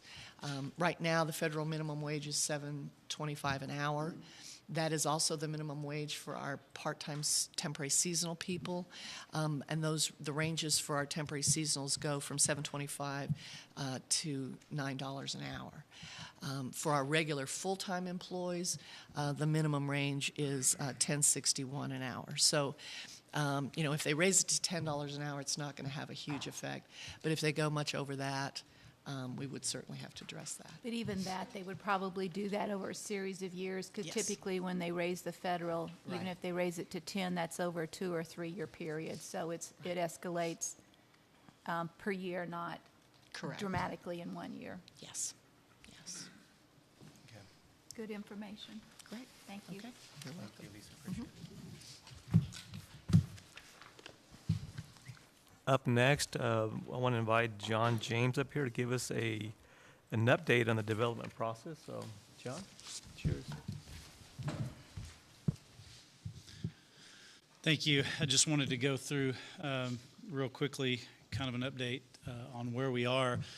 I just wanted to first mention we do now have some building permits that are online. You could go on today on the city's website and apply for, and not only apply for, but pay for and get your permit. You don't have to even come into the office for any reason for these. I know that's a fairly short list, but those are live now and have been for about a month now.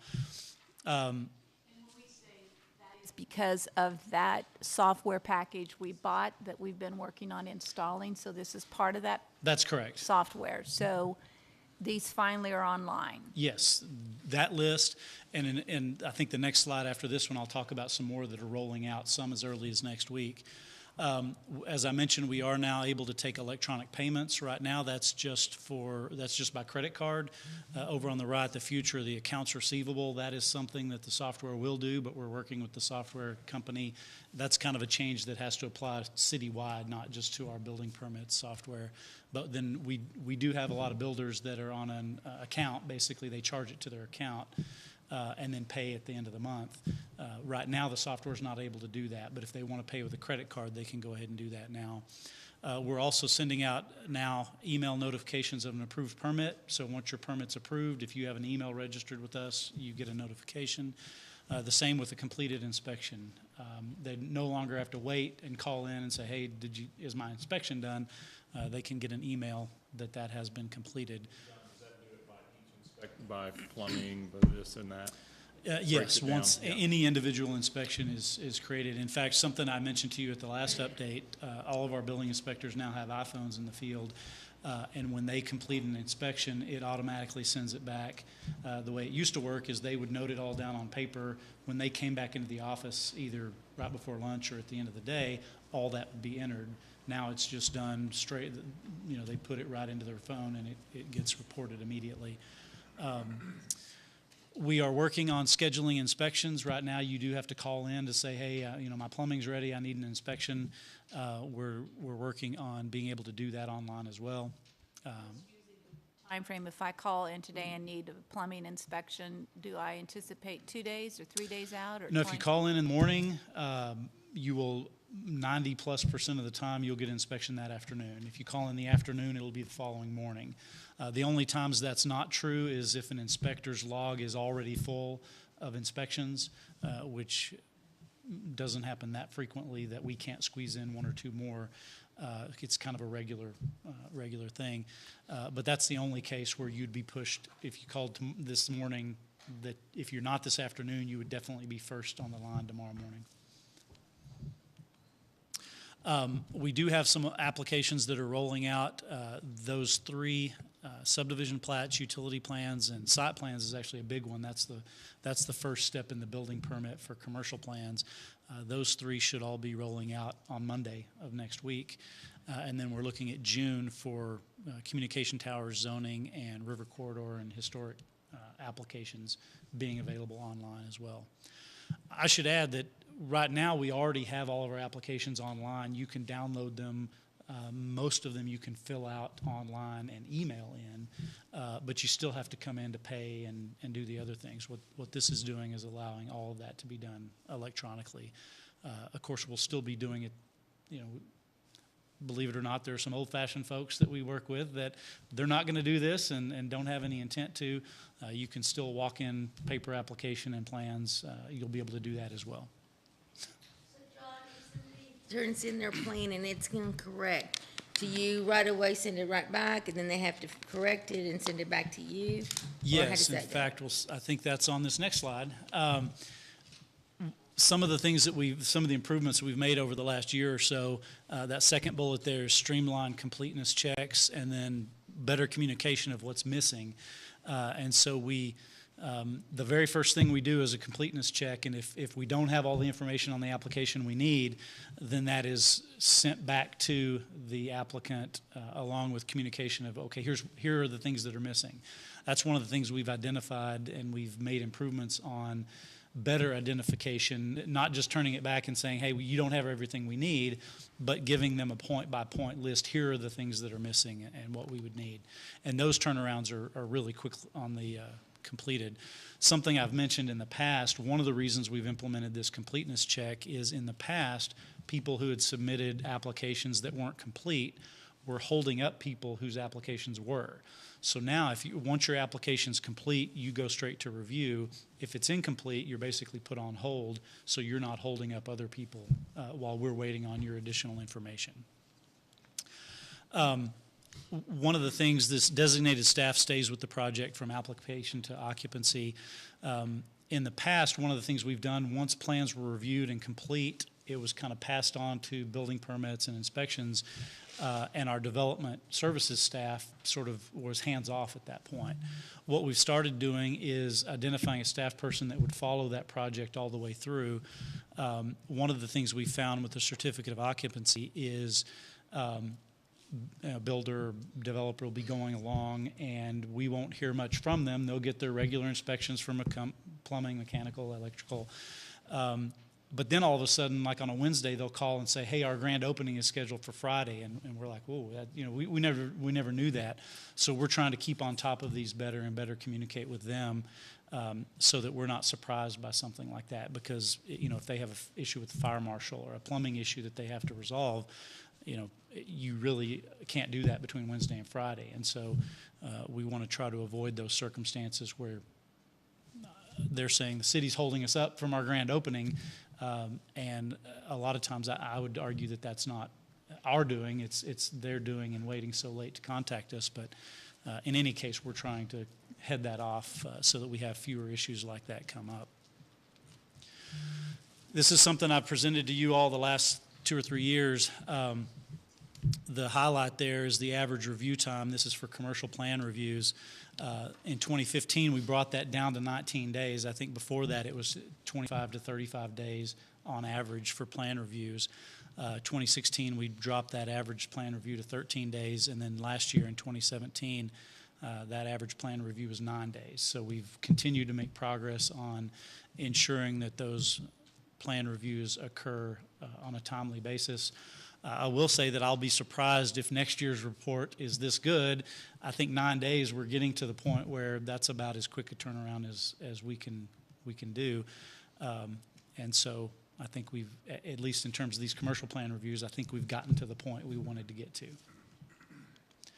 Would you go back a minute on, it says revisions required, 2015 was 25%, now it's up to 35%. Can you talk through that? Yeah, I think some of that is it's kind of a double-edged sword. We've started doing a better job of a full completeness check. And so in the past, when we would review it, it looked like everything was there, we would pass it on to the reviewer, but then the reviewer would maybe find some additional things that they still needed to make their review.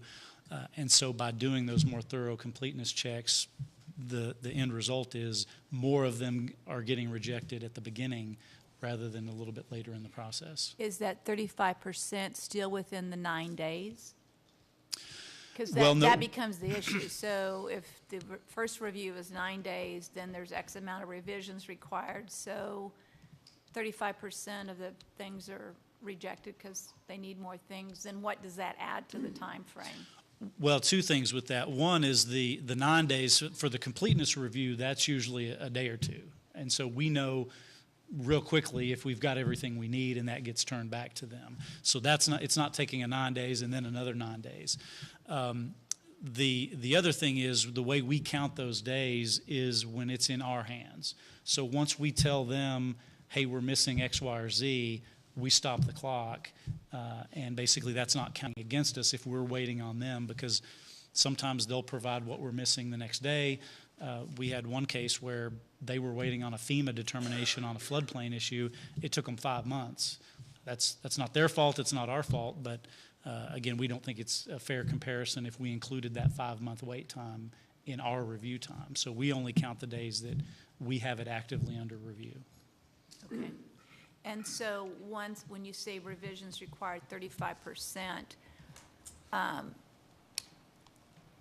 that means that they can't start working on it because of the revisions required, but a lot of that's because their paperwork wasn't correct to begin with? That's Or correct. they were surprised at what they had to do? I think it's some of both. I mean, it could be, it could be they didn't submit a complete set of plans. It could be as simple as we had a zoning application yesterday, for example, that they didn't write in what the zoning district they wanted to go to was. So planner called them up and said, hey, what do you want the zoning district to be? Added that to the application, and in a matter of literally hours, it was complete. In other cases, they're not providing an engineering report that's required by state law to be with a building plan, and that might mean they go back to an engineer, and it takes them weeks before they can resubmit. Are we having a lot of issues with people starting their project, et cetera, and then something comes up and, oh, we forgot to tell you, you need to do this as well? Does that happen a lot? Because I still hear that a lot. I don't believe it's happening a lot. I will say one of the things that I get to in a future slide, but I guess I'll go ahead and talk about it now, is we're trying to encourage more consultations and DRCs, we call them Development Review Committee, where we encourage people to come in as early as possible and say, hey, here's what I want to do. What are the steps I'm going to have to go through? And we find that people who go through those processes have many fewer problems of being surprised by something, because we get everybody in the room, from building, planning, fire marshal, engineering, everybody who's involved with the project, and identify all the different things they need to be thinking of. When we find that happens with projects, it's typically when they haven't come to us beforehand, but they just walk in, drop off an application, and that's it. So we have seen a pretty big increase in the number of projects that are coming through those consultations, which is basically a pre-development meeting, and we've had good success with that. So I think it's helping quite a bit, but we do still have cases where, unfortunately, sometimes we're trying to do better at answering questions people should ask. Sometimes, unfortunately, we're just answering the question they ask, and if they don't ask the right questions, we may not even know that they're doing something, and it's only when they tell us, oh, by the way, we're we're going to be doing X, Y, or Z at this property, that's when we say, oh, well, that adds some additional things that we didn't tell you before. Happen. I mean, I'm not, our staff, we're not perfect, so No, on it is. occasion, That's- they will miss those things, but I see that a lot. They actually, there's something that they're building, and then our inspector goes out, and they're like, okay, well, this isn't on the plan, and so then we tell them, okay, well, no, you have to do this because you've constructed differently, or it's those kind of things that usually result in a change. Do we always require a fence to be put around a construction project?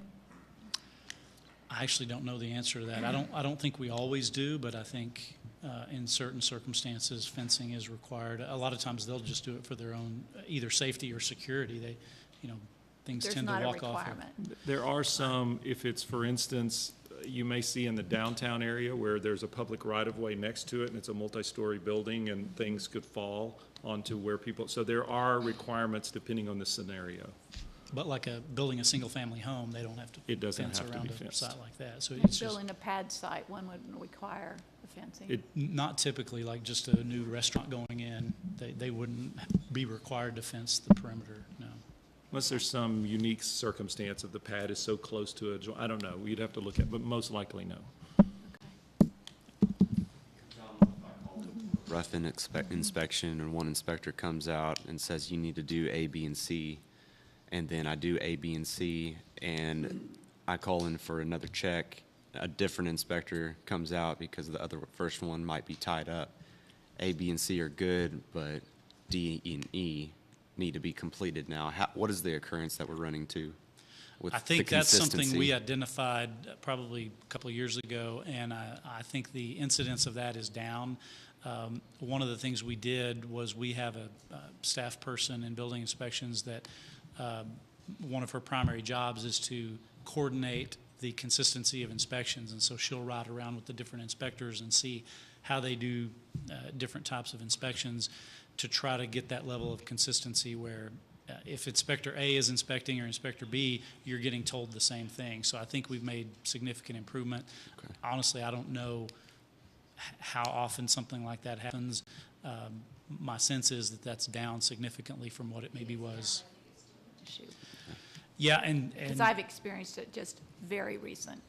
I think we have different responses. In some cases, if you were told you have to do X, Y, and Z, we'll say, okay, that's good, you did it, and you're done.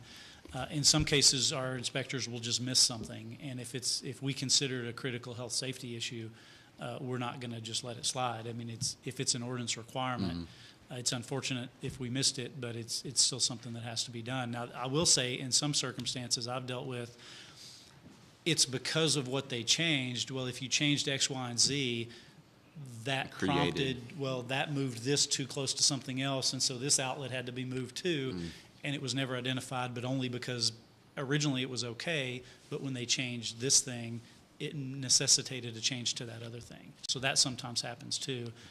And some of the complaints I've heard of, well, they told me something they didn't tell me the first time, it was that circumstance where it was kind of a cascade effect. Some of the things we're looking at right now, a development newsletter. I think Aaron handed you a copy of, this is kind of our first annual report. This is for 2017. We want to do those quarterly. That quarterly report will end up being a little more detailed than this. Could you go back to that other slide? I didn't have time to read it all. No, the next one. Oh. There. Oh, yeah. It just moved on, yeah. Oh, okay. So I think we're going to replace what now you sometimes get as our monthly report with this that has a little more information, and the quarterly reports will be a little more numbers heavy than this one, but a lot of the same information you're getting, but in a more readable format. They've done that. The other report you got was basically a dump out of the HTE system. So it wasn't as easy to put it in a readable, friendly format. So what they're doing now, I think you'll like better. If you have suggestions to that, we can tweak it some more. So look it over. And I like the breakdown as well as far as you call it your branding. When you say plan San Angelo, develop San Angelo, it's pretty straightforward. You know how to get there and what to look for. So I thought that's pretty creative as well. And one of the things we're working on is some better training materials, and including our development handbook that's going to have checklists and flow charts. We find that the developers that, if, say, Lowe's or Walmart's coming in, well, they know what they're doing. And our processes are very similar to every other city's, and so we don't have as much of an issue with them. But it's the first time a homeowner just wants to build an addition, or a mom and pop business is opening a business for the first time, and they need a little more help stepping through the process. We think this development handbook will help with that, with clear checklists and flow charts that show people what steps need to be taken to get through the process. One of the things that I would hope that we do on a regular basis is to make sure everyone in the planning area understands that developers and our clients, if you will, aren't the enemy. Sure. In fact, they're our future. And what we want to do is to make sure that everybody understands that the people who come to the planning area have to do this. And it's not something we allow them not to do. They have to do it. So we're already forcing them to do something that they kind of walk in with sometimes with, can't believe I'm having to do this. I know what I'm doing. On the other hand, we need to make sure we understand that if we're forcing it, and we are, because it's the rules and regulations, that we make sure they don't feel like we've made them the enemy. Right. They And that's what are our future. Planning, economic development, growth, property tax base is so important. And we want to make sure people continue to do it without the frustrations of saying I'd never do it again based off of the process and what I had to go through. I want that conversation to end. Sure. And I think a lot of the things we've done have moved us in that direction. And I think, that's definitely our goal, is to make sure that people walk away. I don't know that we're going to make them happy, but at least we don't want to make them mad. Yeah. And the mayor's done a good job of helping us with that. As she gets complaints, she brings those to us, and we can answer those questions. If it's something that we have done wrong or we need to change, we work to do that. If not, we try to explain it to the person where they understand. So if you get any of those, don't hesitate to let us know. Aaron also helps us with that, so please send them our way if you get any, because we want to accomplish exactly what you're saying. Exactly.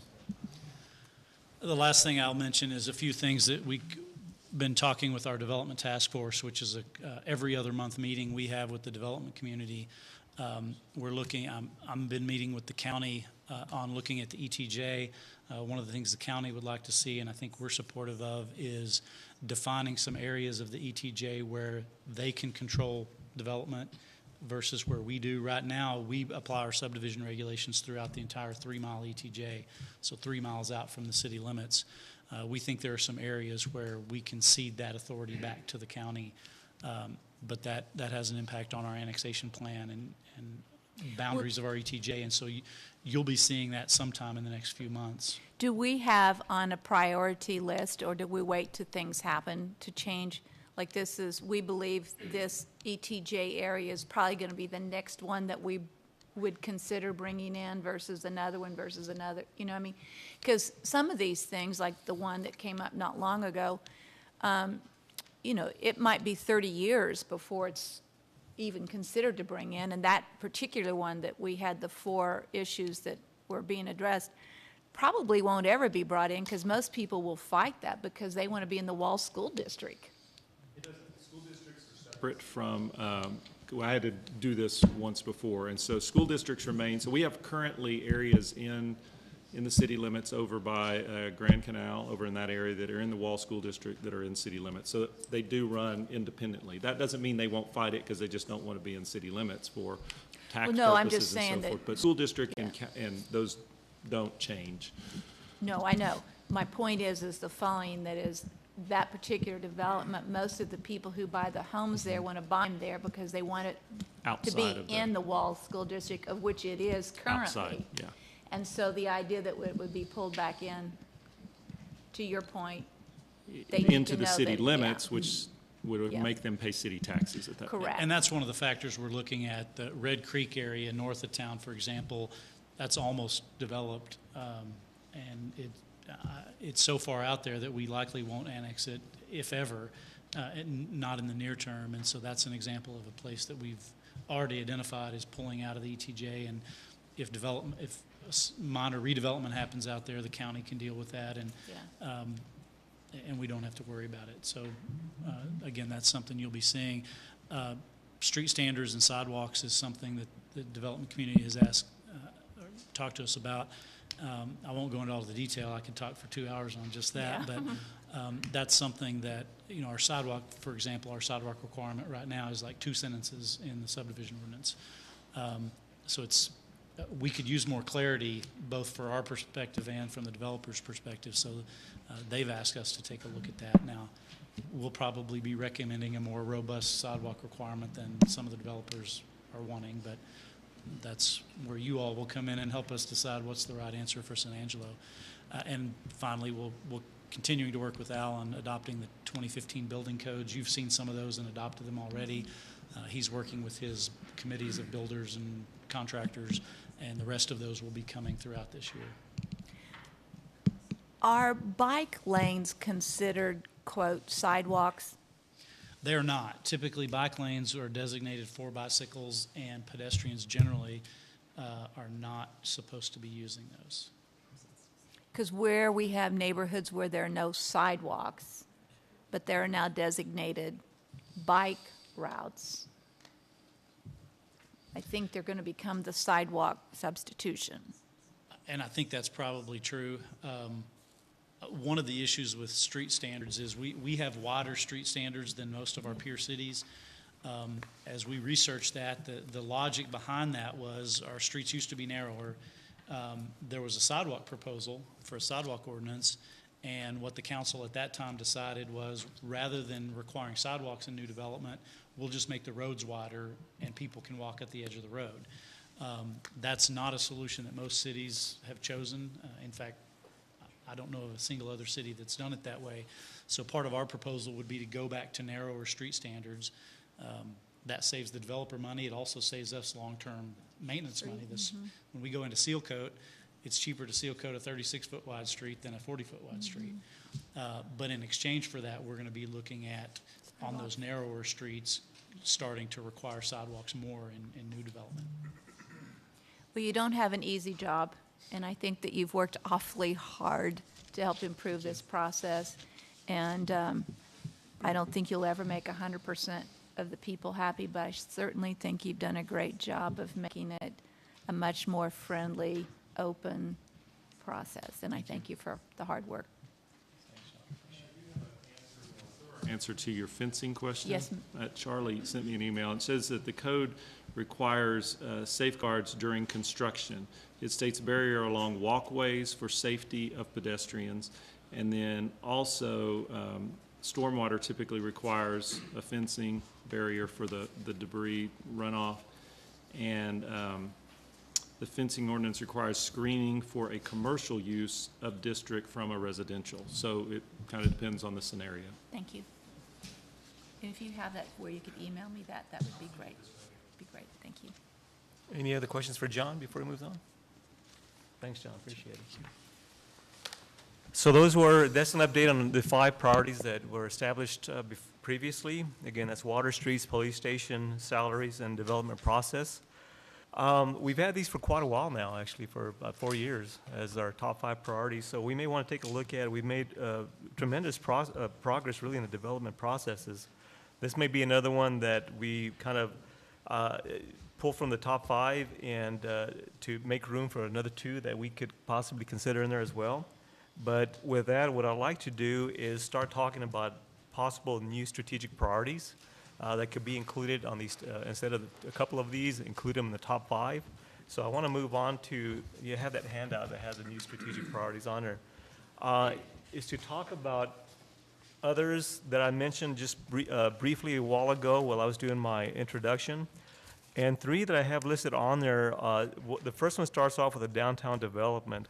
And as we talked about sales tax revenues, economic development, and growing that in the future, I wanted to make sure that we were addressing that aspect of it. And there's 3 parts of it that really addresses the downtown development.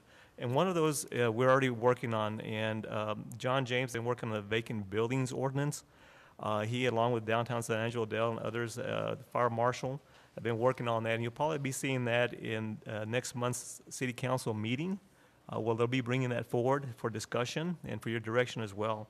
But another one that's popped up is... Could we just go back to that Yes, one just ma'am. 1 minute? Because it says vacant buildings, but one of the big issues we're working on is dangerous buildings, because there's a difference between a vacant building and a dangerous building. Correct. And so that policy will address those separately, because that becomes a big issue, is the dangerous aspect and what we need to do for that. So again, that is something that's being looked at very closely, that you'll be seeing coming before you. The next item as well was a tiers consideration. At one point, a couple of years back, City Council was looking at combining different boards and kind of limiting the number of boards that we had out there available. So one of the things that we did is we combined two different boards, which was the tiers and the downtown development group as well, so it was combined together. And it was supposed to work to address not just the tiers issues, but also development in the downtown. Actually, what's happened is that the tiers group kind of took this other group in. We did come up with different boards, Harry. You were here along with Lucy. The issue that's developed from that, though, is they're addressing all the tiers issues, but what's been left out in the cold has been the development part of it. So we wanted to take a look at the possibility of saying, okay, do we need a different board or a different group that can address the development and allow tiers strictly to address tiers issues? Or are we okay with the way it is? I think at this point is something that we definitely want to make sure we discuss to make sure that we are leveraging our downtown as much as we possibly can as far as development. So I wanted to kind of open that up for discussion. Well, first of all, tiers was created very specifically to address the tax increment refinance funds and the projects that would be funded by that. That is singularly the reason it was created. The Downtown Development Board was really a board that created several other issues. And one of the big issues is that you already have a Downtown San Angelo, Inc. group that is responsible for the downtown development. So what I think needs to be done is we clean the slate and make sure the tiers people do what the tiers board was created to do. Downtown San Angelo, Inc., which was created and does downtown development, stay pure to those focuses. We don't need one overlapping the other. Oh, I'm sorry, go ahead. I mean, it's real clean. It's a clean break. And I think it needs to stay clean. Having a third group, which has already been done away with. Mm-hmm. And so the tiers needs to be the tiers group. It deals with tax increment refinance zones and the projects that will be selected to be funded by that board. And that in itself is its own downtown development improvements. I don't disagree with you. One thing that I want to make sure that we do is to make sure that that link is between the Downtown Inc. group and this particular group sitting here is solid. And I know as long as you're in the mayor's position, that's going to be solid. But we need to make sure that that happens beyond your time and beyond Dell's time so that we can make that relationship stronger than it is today. So I think that was the original intent of trying to combine those two groups, but I think you're right. We really should take a look at the responsibility of the tiers group on one side and making sure that we allow the development for downtown to be done by those individuals that's their livelihood.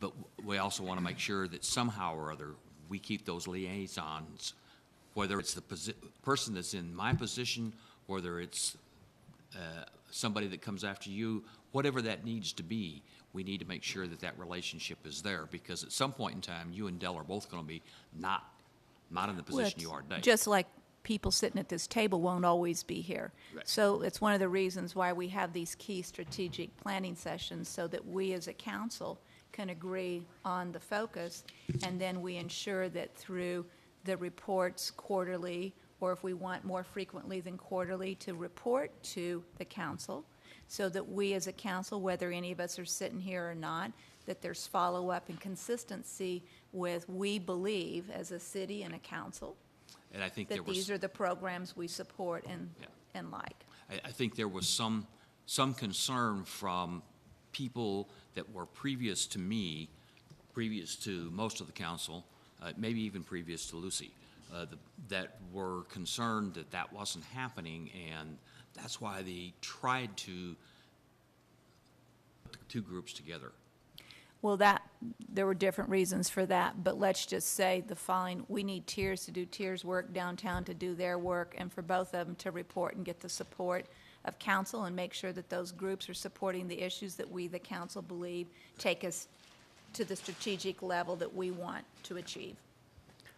Thank you. Mayor, and I don't believe that the tiers group, as far as in their meetings, they haven't addressed, since the groups have been combined, they really haven't addressed any development issues whatsoever. It's all been tiers-related funding type of projects. So, again, when you start taking a look at that, are we really doing the downtown justice by having those combined and really not addressing development whatsoever?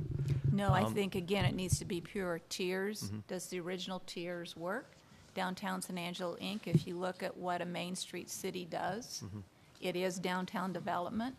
And most of the people who come to look at developing projects in downtown come to the downtown development office for that resource and for the information, of which Harry, because this is his district, is very involved in that process.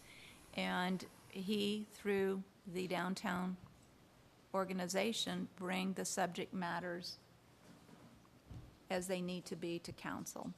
But I have to agree that that relationship is better today than it evidently was previous to my time on the council, because I'm hearing from both the city and from Dell that we are making progress. We are, and that's because you've made a decision to be very involved and understand the need and the impact it has. So thank you for that.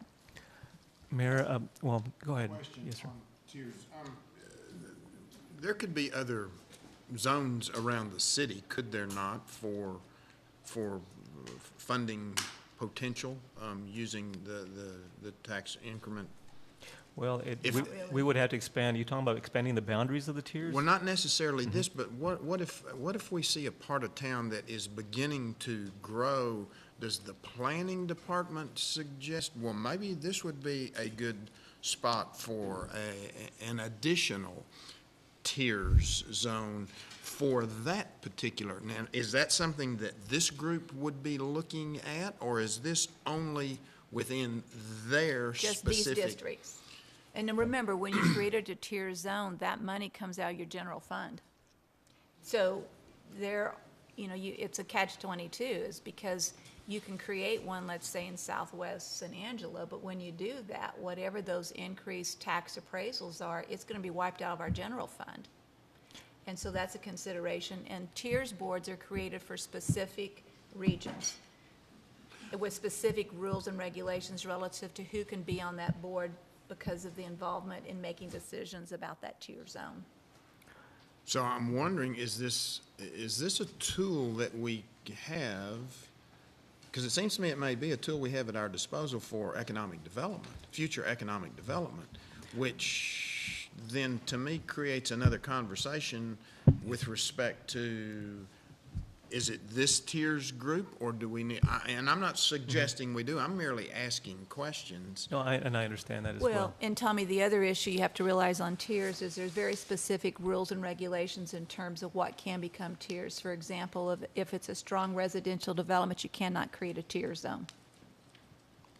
It's got to have a large percentage of commercial development.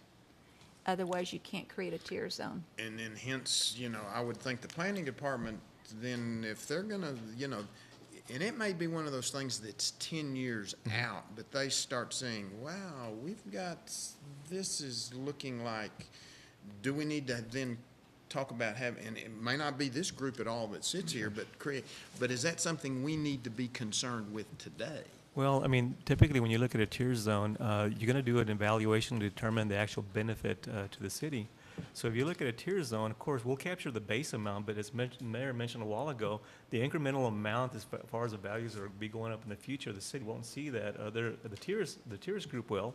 So what we would have to take a look at is we evaluate to determine the future benefit to the community. We're going to be foregoing on our general fund a certain amount, an incremental amount, but if we do that, are we leveraging more in sales tax and economic development in the future? So that would have to be taken a look at as well, Tommy. But at this point, as the mayor mentioned a while ago, anytime a tiers is established, I think a lot of times businesses that are located in the tiers don't realize that those incremental amounts go directly to the businesses in that area, and it benefits them directly, and it benefits the city. But again, those are amounts that aren't going into the general fund. We want to do everything we possibly can to leverage those monies, and in the future get a bigger return than we would have off of those incremental amounts that they went up.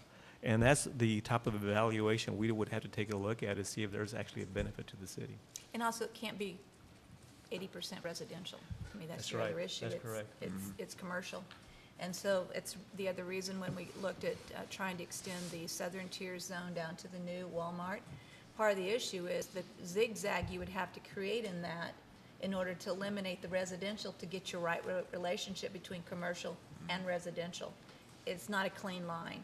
This tier zone is a pretty clean line because of where the Walmart was created in the Chadbourne Street. And you could look at the large number of commercial businesses, and that allowed that tier zone to be created. With that said, I know as far as our ordinance and bylaws were changed in the past, to create this combination of these two different boards. Really, it would be a matter of just looking at the ordinances and the bylaws and changing the wording again to make sure that we are addressing tiers separately and development separately to get that focus back in there as well.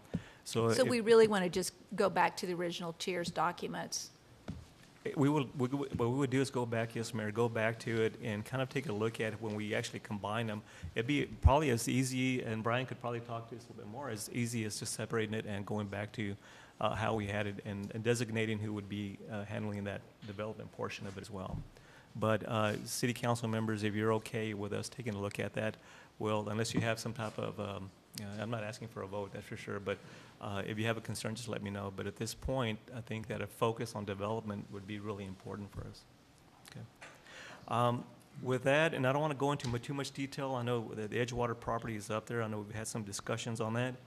I will tell you that when we did the downtown development master plan study with Paris Rutherford, when he came in and did the study, we did determine that we were about 600 units short in the downtown area for creating the foot traffic necessary to give a boost to the downtown.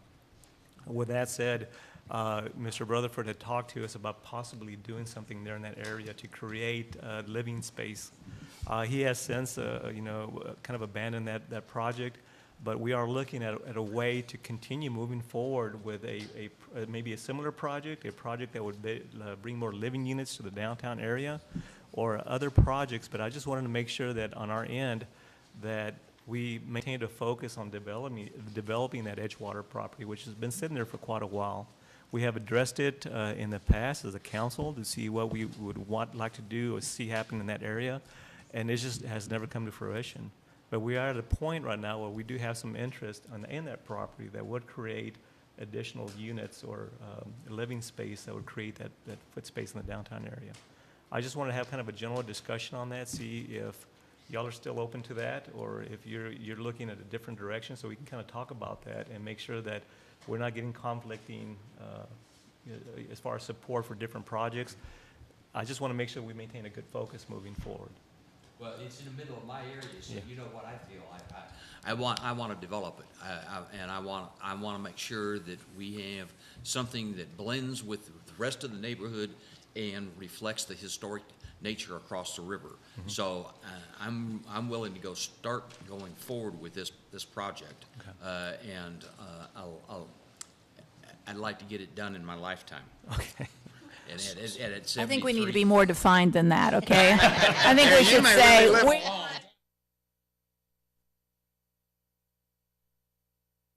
the next 10 to 15 years. I figure I've got that long left. I'm moving it up 4 years. Not that you're gonna die in 4 years, because you should set a higher goal. Yeah, we want to visualize it. Yeah. One of the key issues, and for all of you who were not involved in the earlier discussions with the Paris-Rutherford development, was that one of the reasons that it was not considered the right project at the right time was not because of the downtown living opportunities. The number one phone call, the number one issue that everybody talks about is downtown living. And we truly believe that when the Roosevelt Hotel is completed, it will be a catalyst for much other development downtown. And I know many of you got to see the details to which the Roosevelt Hotel is going to be developed, and I think it's really exciting. But the big issue is to make sure that the Edgewater Inn becomes low-density housing. It must be low-density, not high-density. And the reason for that is the following. If you create high-density, which means apartment complexes on that property, what you end up doing is negatively impacting the high-rise buildings in the downtown area for development. So the idea, vision, for this is that you would have low density, meaning townhouses, duplexes on the Edgewater Inn property, and that you would convert high-rise buildings into apartment living, and that they would be the apartment living strategy. The others would be townhouse, duplex type of living, which would match the neighborhoods to the south.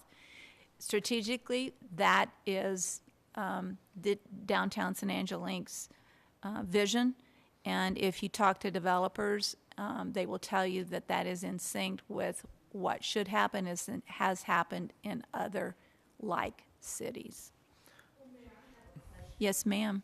When we had the developers here presenting opportunities for housing, affordable housing, I didn't sense that there was a lot of support for creating affordable housing in the Trimble-Beecher area. So if we need more footprint for, downtown living, why do you think there wasn't more support for that particular project? Yes, I'll tell you why. Specifically, it was because of the focus of that specific project. It wasn't affordable housing in the big picture. There will be projects that come before council that will be strictly affordable housing projects. Mm-hmm. This one was a project that was specific towards elderly, senior living.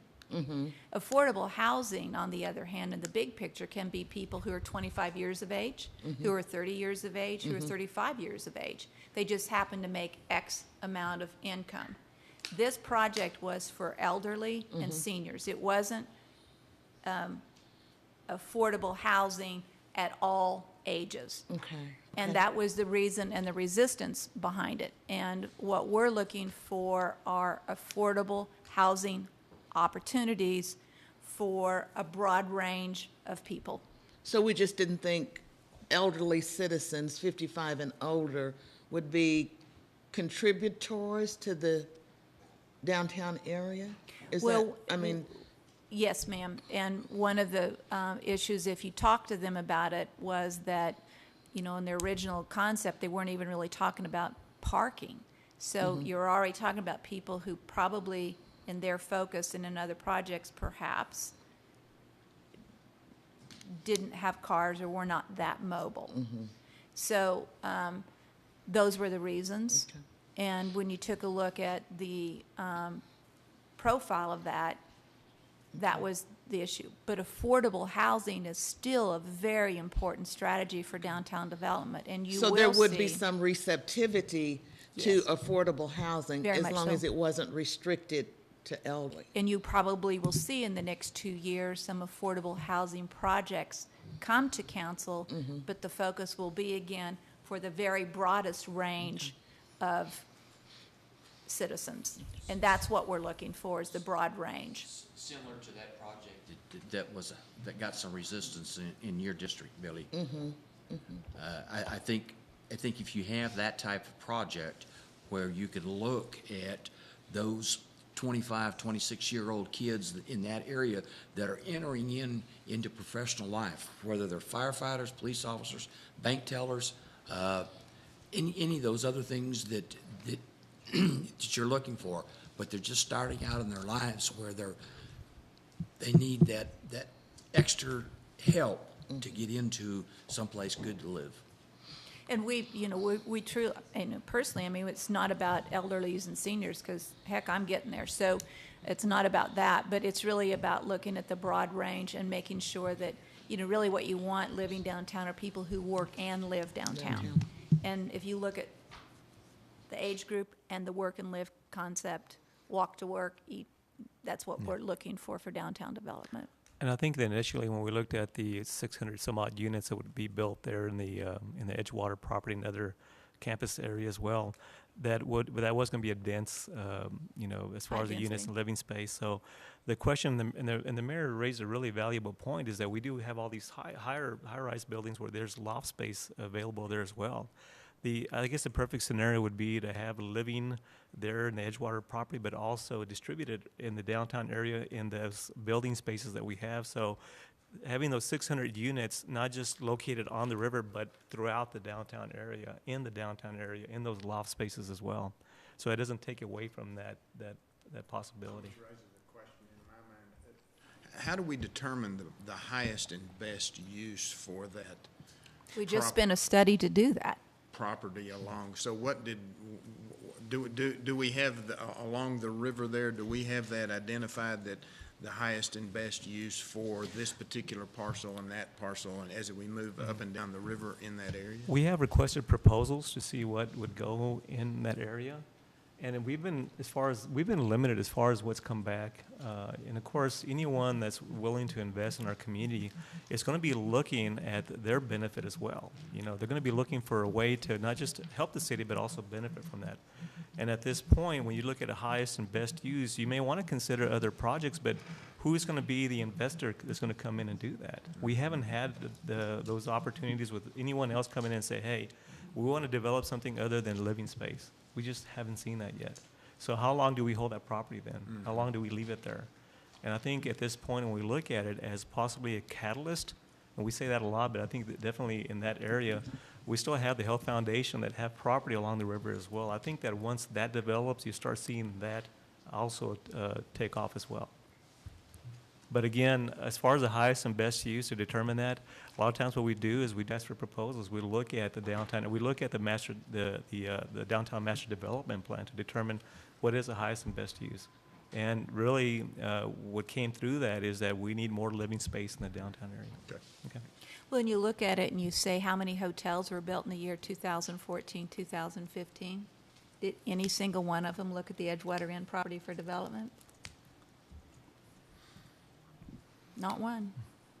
As much as we asked, as much as we begged, as much as we said we need, and that was before, of course, the Pearl and the Concha was done. But, hotels have a different structure. And what we know today to develop downtown and to support the businesses that are down there, it's downtown living, first and foremost request, over and over again. Okay, so that is the first one. And again, when we look at the downtown development, Lake Nazareth development, airport business park development, we're looking at the future. We're looking at what we can do to grow, as far as the new business, new property values that will be in the tax rolls. We start looking at sales tax revenue increases. I mean, all that really could be a boon for everything that we're planning for the future. Moving on to the next item, we had a little bit of a discussion on this when Allison was up here, and that's the Lake Nazworthy development. As y'all are very well aware at this point, of course, sewer infrastructure is a main issue out there. We cannot develop that area. Along with the airport business park, actually, these two could be combined together, is that we just don't have the infrastructure out there to address our needs and for that growth that we're hoping to see in the future. So again, that's why these two items were up there, and we wanted to make sure that they were there for discussion as well, and see if that's something that moving into this coming fiscal year and 5 years, 10 years down the road, that we're already planning for that and maybe prioritizing that as well. I think it's great. I will say over and over again, and Daniel, you say it over and over again, is taking a look at our assets and making sure that each of our assets have a plan for not only maintenance, but growth, and helping us to create economic development for our city. And we need that sustainable growth, meaning that regardless of whether the oil industry is hot or not so hot or in a more neutral state, that we have secured and invested in the other assets that we have that will continually bring more sales tax dollars and property tax dollars to our city. And I believe strongly Lake Nazareth is one of the greatest assets, particularly when you're out here in West Texas. Having a lake is a major asset. And, you know, we often talk about the airport, meaning everybody's so frustrated with the fact that we only have American Airlines and we only have so many flights in and out, but imagine not having an airport. So what we want to do is to make sure that airport looks important to us. There are many businesses that, particularly if you look at the government, there are a lot of governmental agencies that want to be located on airport property, of which we have some of those people already talking to us and looking at those properties. So we want to be able to support that growth opportunity, and those are areas that will be strong for us forever. The drone business is going to be good for forever. Border security is going to be a business that's going to be good for forever. But are we prepared to support that growth and what they need at that airport? And those are just a couple of the areas. I think there's many other opportunities, but those two are really key driving points. I have these, of course, as I mentioned, both these could be combined together, but also I included also in question marks others. And of course, we covered the CIP a while ago and some of the priorities that were listed by our citizens. I want to open that up to discussion. Are there any other priorities that we should be considering aside from these that were given as an example? Yes, in some areas, but we really need to make sure that we make drainage issues in this city a priority. I mean, two of these items on that five, we've pretty much done what we need to. One of them with the planning department has got a great thing, and we've already heard the chief say that he'd rather put off this police station for at least a couple of years. So those priorities, maybe we need to replace with something else. But drainage issues to me is just something that we've got to do. And it's just too many places. Every one of us has got an issue. And I think we just need, we need to make a priority. Development taking place in and around the areas too, that is going to impact already existing drainage issues. So, you know, I agree with Harry. Drainage is something that needs. Tommy, I do want to add to that comment, though. Any new development that's occurring, of course, we do have our drainage ordinance in place to address that, so it shouldn't exacerbate the problem anymore. It shouldn't add to it. We'll still have those issues there, but any new development will take care of whatever development they're having to make sure that whatever drainage issues are there, they address that. So again, it's not going to make a situation worse, but the problem that's there will still be there. So it'll just be addressed through the new development, though. Okay. So I also think we need, and the mayor's right on this, in order for this city to continue to be successful, we need commercial development in this city. If you take a look at our peer cities, our tax rate is higher than any of them, and that's because their sales taxes are much greater than ours because they've got much more commercial property. So we need to continue to do that. So supporting what we can do at the airport and making sure that we've got the infrastructure ready for that, I think are key. We need to continue developing the other industrial park out here. We've got plenty of land out there. We own it. We need to make sure that we get that done. And I think we need to do it with a partnership with the chamber as we go forward with these ideas. But economic development is going to have to be a driver for us. And if we don't do that, then the citizens are going to suffer. I mean, they're the ones that we're taxing. Amen. Well, with the industrial park conversation, let me just say the following, and as you've heard me say it again, and planes, trains, and automobiles. Look at how much the train traffic has increased. Look how much freight is being driven by trains. We also own property out there on whatever the location is. You know, yes, I talk about the airport need, but there's a railroad need as well for business development, industrial park development. If you take a look at the cattle industry and the meat packing plants that exist, you'll find that a large part of it's coming out of this part of the world, and we need cold storage. We need cold storage to go on rail lines. We need railroads. We've got a huge need to improve or to have a railroad spur, if you will. We need development at the railroad, and we don't need to do it, off of North Bryant Boulevard, but there is area out there that is perfect for railroad development. So yes, we have an industrial park that's got a lot of land, but it's a singular focus, and we've missed huge opportunities in the rail business and in the airport business. We're out here in West Texas. We must address planes, trains, and automobiles, all the ways that freight gets moved or businesses require.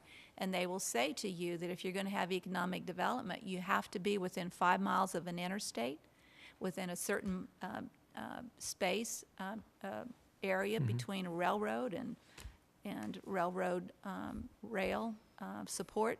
We need to look at those. And are those things that all of that can be afforded in today's dollars? No. But if we're not looking at it, and we're not the council that looks forward and says, we might not be able to accomplish it in the next 2 or 3 years, but we better be looking at it and having a game plan for where we're going down the road. Absolutely. And this council can set that tone, and we need to do it. Agriculture is a huge, important part of this city. And agriculture probably isn't going to be based out that existing industrial park. Agricultural needs rail, huge amount of rail.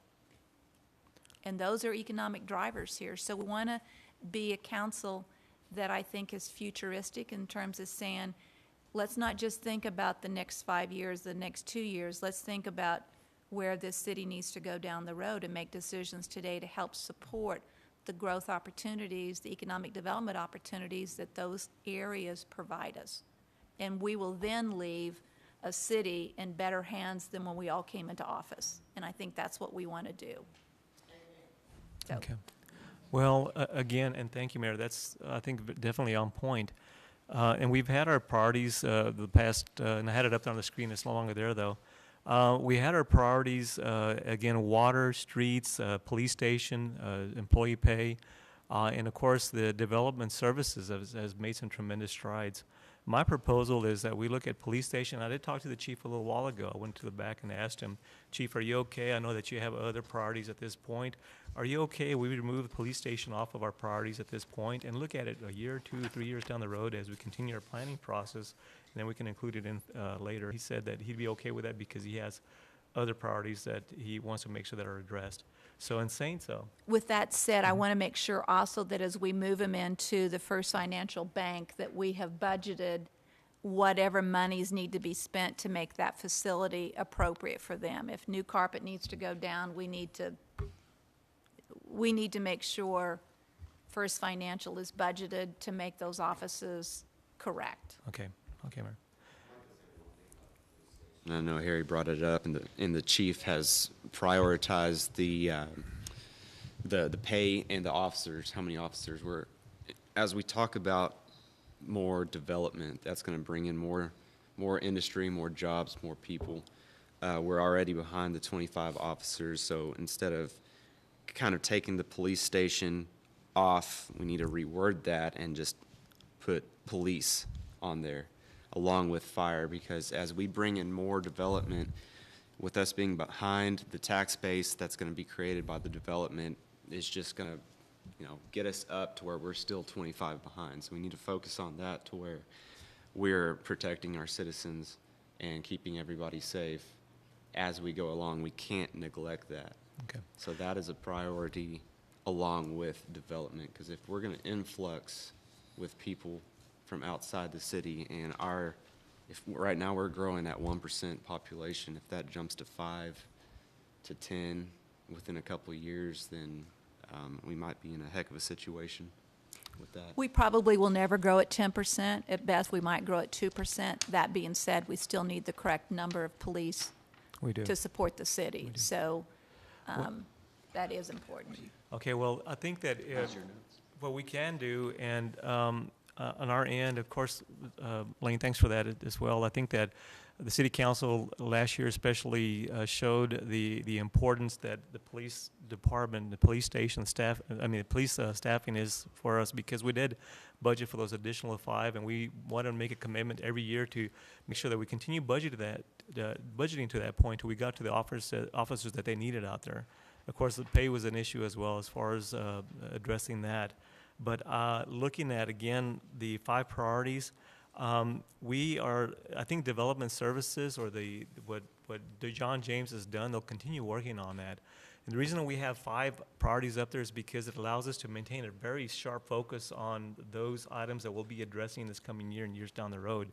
So I do propose that we remove the development services off that list and move up, perhaps at this point, development services. That could include, of course, in our discussions, the Nasworthy, the airport business, the downtown, the spur. I mean, anything that has to do with developing, the airplanes, trains, and automobiles.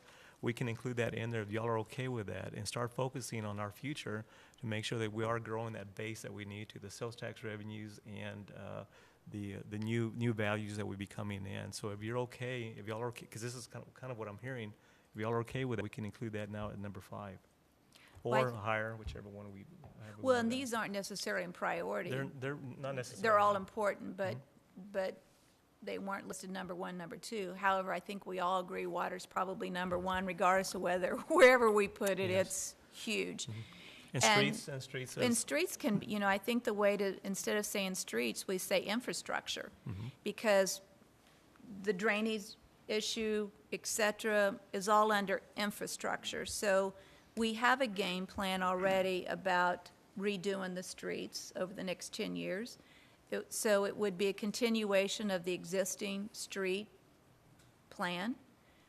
It would also be continue to look to correct drainage, existing drainage. New drainage shouldn't be an issue because new development will take care of that. Well, with that said, then, Mayor, I know that we have water, we do have streets, and we could call it infrastructure to include, or we could call it streets/drainage. And that's something that, as we're working on certain streets, we're looking at, especially on reconstructed projects, what we can do differently to maybe alleviate some of the flooding in certain areas. So we could do that street/drainage, and to cover that part of it.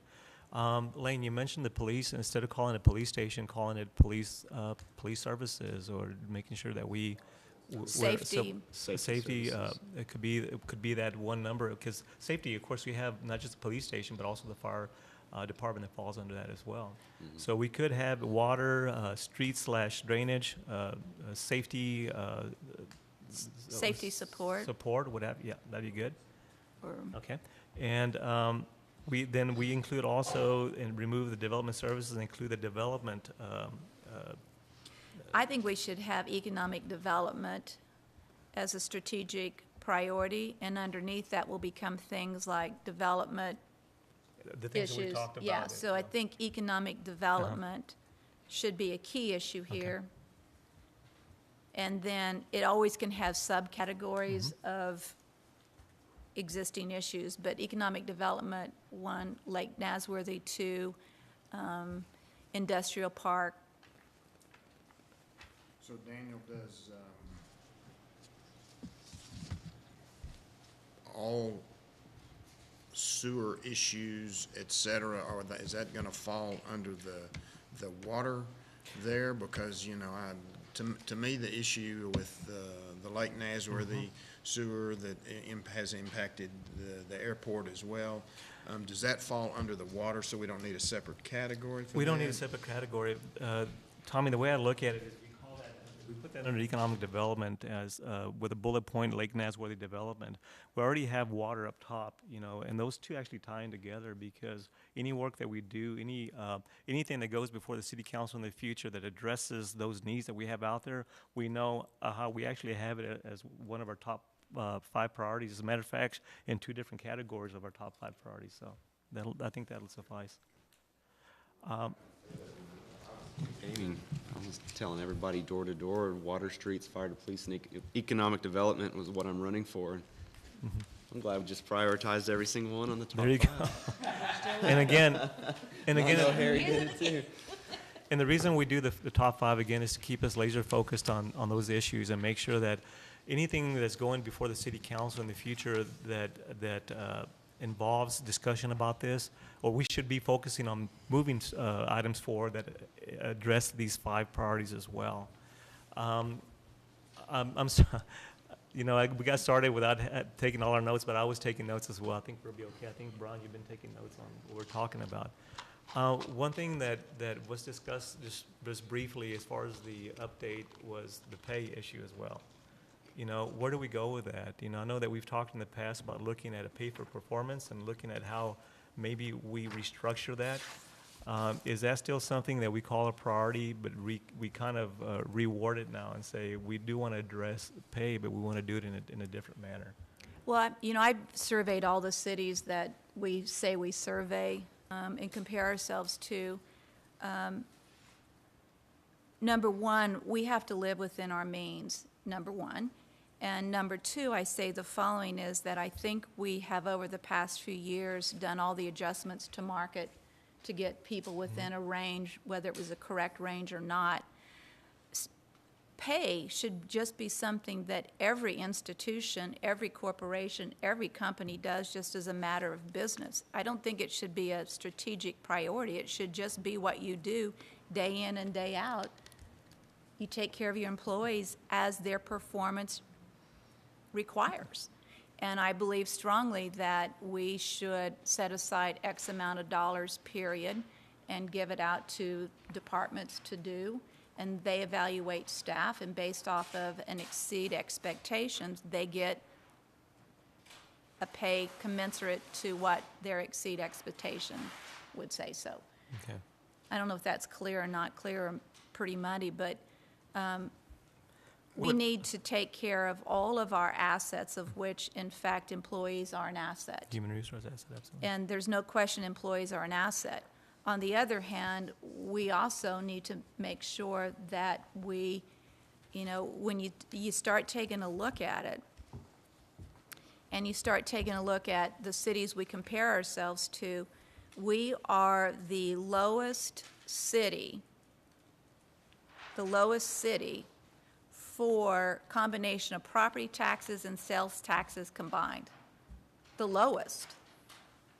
And yet we're taking everybody else's ranges of compensation and using that as our standard, but we're not at their standard. We're way below them. If you take a look at Midland alone, and you take a look at their sales tax revenue, it's 2.5 times larger than ours. Odessa's is 2.16. Abilene's 1.65. I wish we had all that revenue. I wish we had the sales tax dollars and the property tax dollars. We do not. We cannot continue to increase the percentage of our revenue to a larger number. We already went up 1 percentage point this past year. We went from 72% of our total revenues up to 73%. We can't keep growing that. And we've got to prioritize what we do, and that should be to compensate the meets and exceeds expectation people at the level we can afford to do, and it means that we need to make sure that we continue to support the safety aspects of our city. There's a lot of needs, Mayor, and I definitely understand where you're coming from as well. I think that as we look at, and I know I can already see Lisa Marley's face right now. She's probably got just a headache dealing with having to restructure, how we look at pay in the future.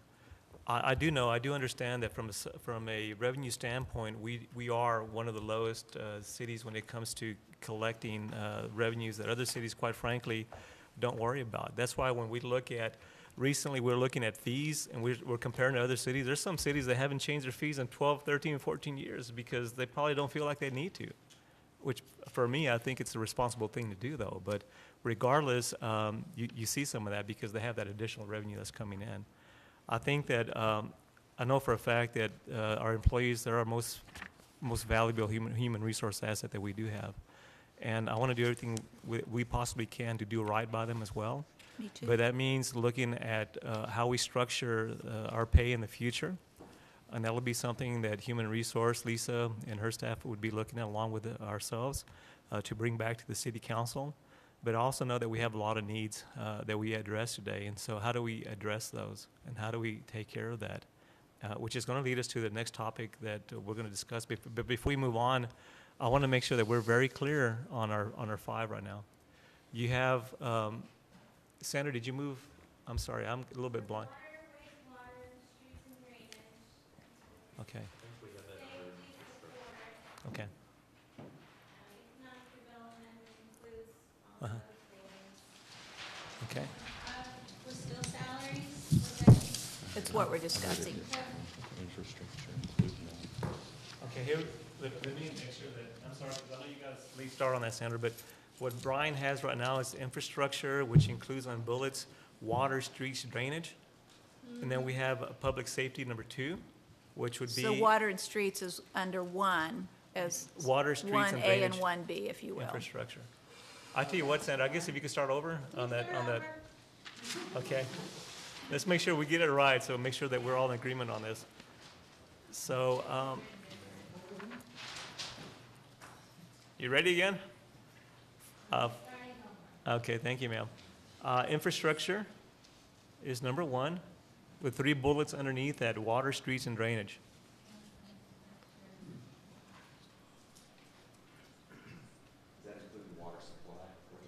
It is, yes. Mhm. Development new, correction of, treatment of, Yeah. So that's sewer. So number 2 is public safety, which would include police and fire. And we'll address police station in the future, in the near future, as we do these planning sessions. We'll include that next time around and see where we are with that. And that doesn't preclude us or doesn't stop us from looking at a location for that station, but we'll still be looking for that. Number 3 was economic development, which this one has several bullets there, Sandra, so you may want to have to flip the page there. The bullets that we have include development services. Okay.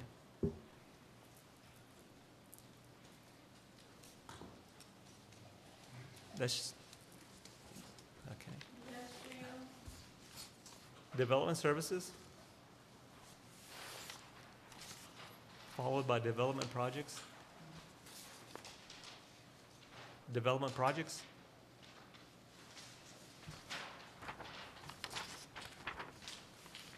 Commercial development. And industrial. Okay, you already have it on top, you're good. So those were those are the 3 right there. Actually, you combined 2 of them there, that's fine. So we have 3 that are the main focus. Mayor, as far as council members, as far as the pay part of it, is that just a restructure then to focus on how we do that, or? Well, I think that, Just leave it? For me, it shouldn't be a strategic strategy. It just simply should be what we do day in and day out as part of what all corporations do. You review pay, you support those people who deserve pay raises. It's just normal business practice. And that's how most cities address it, and most corporations do, most companies. It's just what you do. You want to protect your asset, which are employees, and do that on a year-to-year basis based off of the review of their performance. Okay. They're important, but it doesn't need to be, it should be a business practice, not a strategic issue. So what we're seeing then, we don't necessarily have to have top 5. We could call it our top 3 with all these subcategories underneath that. It's all we can afford. And that's all, actually, that is all Really? we can afford. But we can just call it that, and that'll actually give us a change from the top 5 to a really more focused top 3 then. So if y'all are okay with that, we can kind of move forward with that. We're good Good. with that. You're good with that? Okay. So let's do this then. We'll move on to the next item. Is it lunchtime yet? What time is it right now? 11:49. Oh, we'll go on to the next subject and then Okay. break shortly. Okay. Or you guys want to is lunch here? So you guys want to take a break now Because lunch is here Let's grab our versus start a boxes. new. Yeah, let's grab our Yeah. boxes real quick. We can have a working lunch if Yeah. you're okay with that. Okay, let's do that. Oh, Lucy knows how to do that.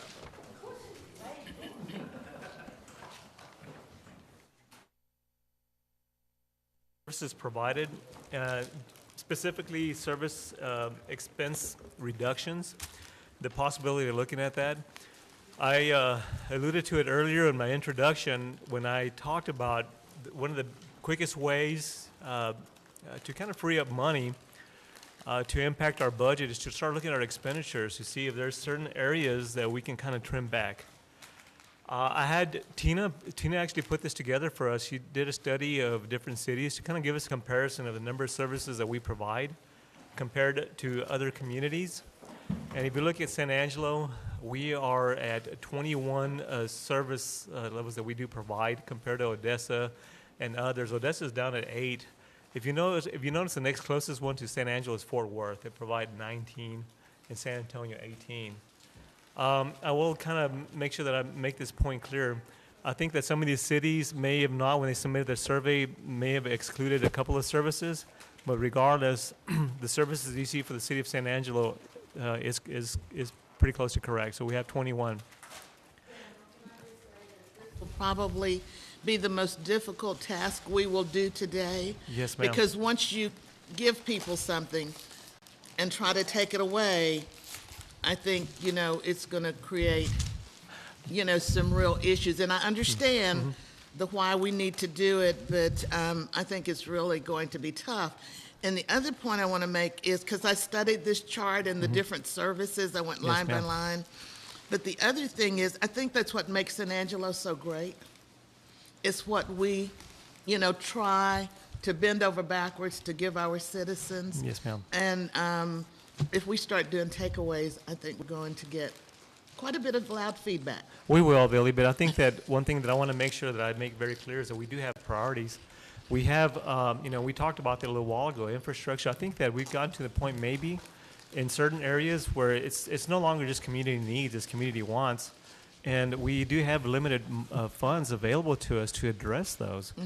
So realistically, when you look at the amount of money that's coming in revenue-wise to the city, and the mayor talked about that a while ago, when we compare our values compared to other cities, we compare our sales tax revenues compared to other cities, and the services that we're providing, we do have to take a look at this very closely and say, okay, should we be providing this many services compared to other communities?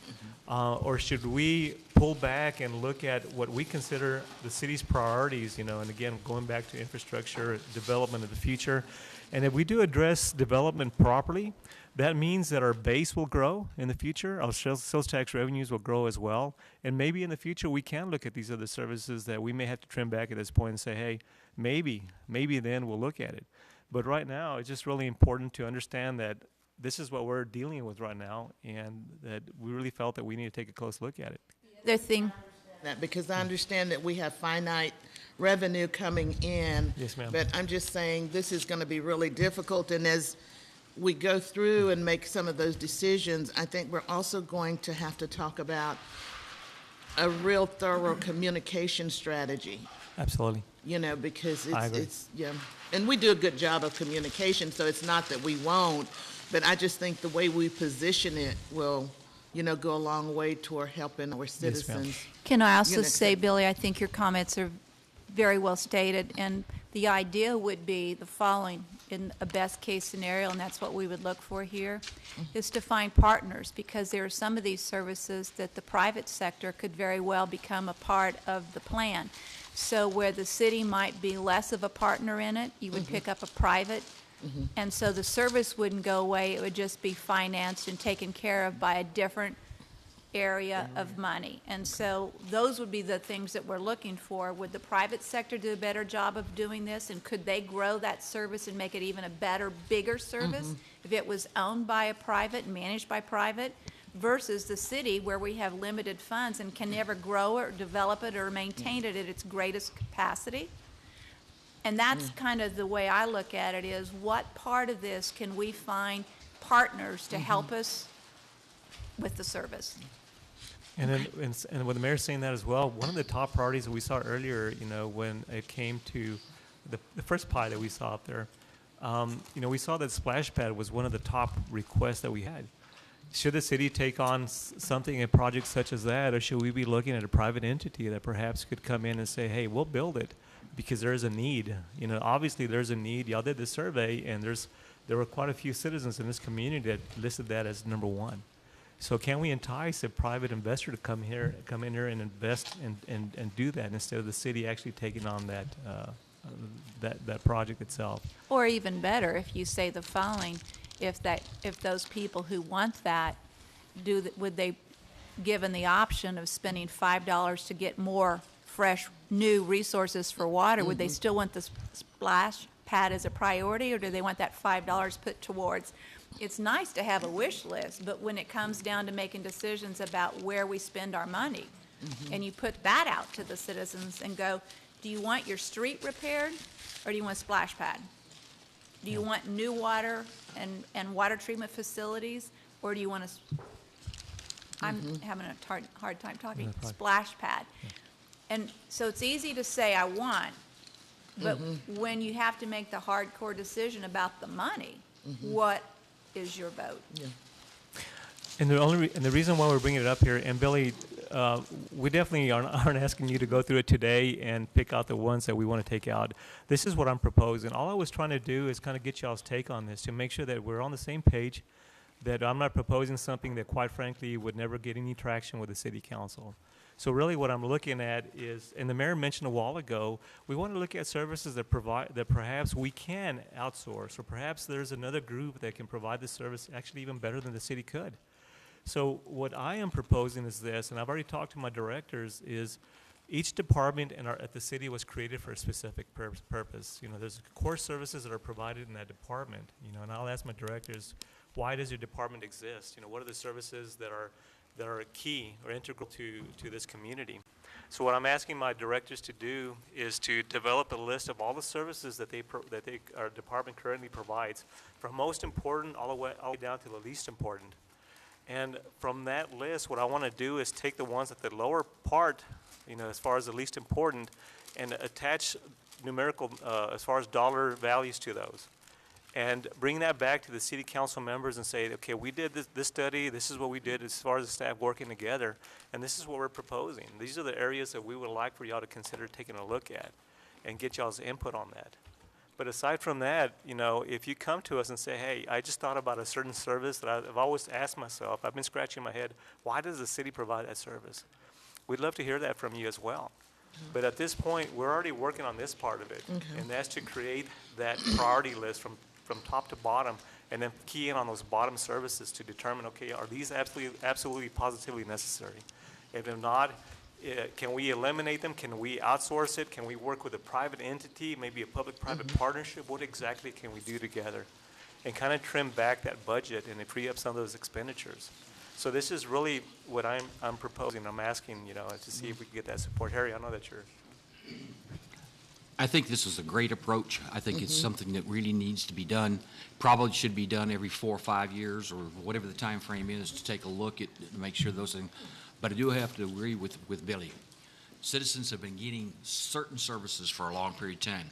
So before we actually bring this to the council, is there a way that we can get Anthony and the Public Information Group to put something out that says that we're looking to reduce expenses, and here's one of the approaches that we're taking?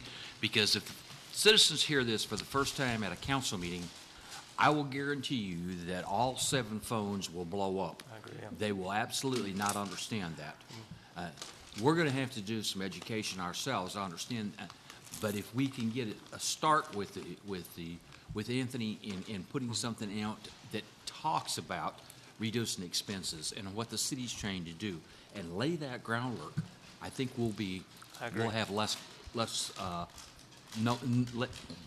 there won't be quite as many citizens calling. I agree, and I think that citizens right now feel overtaxed and overburdened when it comes to that, as far as property taxes, and we want to make sure that they understand why we're doing it. It's not just because we want to do it, is to make sure that we continue looking at our tax rate and look at different ways to maybe even bring that tax rate down in the future.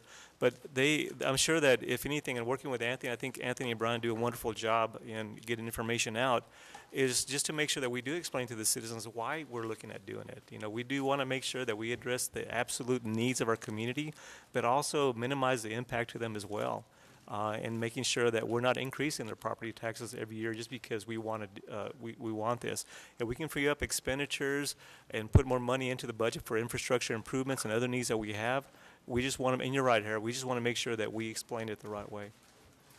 Again, we don't want to impact the quality of life for it at San Angelo. It's not the intent. The intent is to try to find those things that the private sector might be able to support and do a better job of, that we just can't do and will continue to deteriorate because we can't take care of them. And to really look at it and say, is this really a service that the city ought to provide? And we don't want to have the conversation. We can't have the conversation about raising the tax rate. You know, companies already today are looking at Midland and going, well, the tax rate there's 34, ours is 76. Guess what? I'm going to put in a $20 million plant or a $10 million plant. Look at the difference in property taxes I would have to pay. It's an easy decision to make.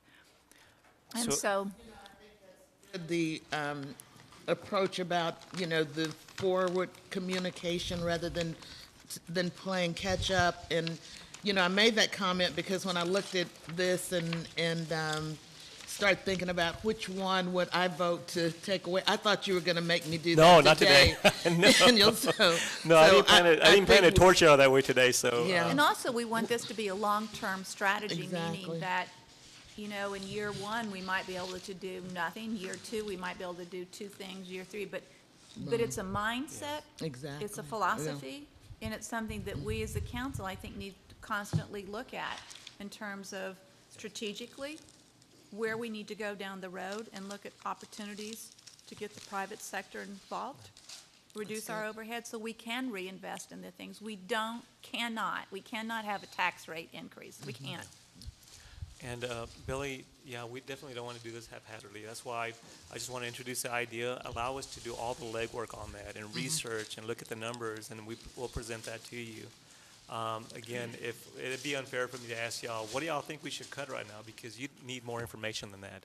You don't want to know who it's going to affect, how it's going to affect those individuals, what other options we have available.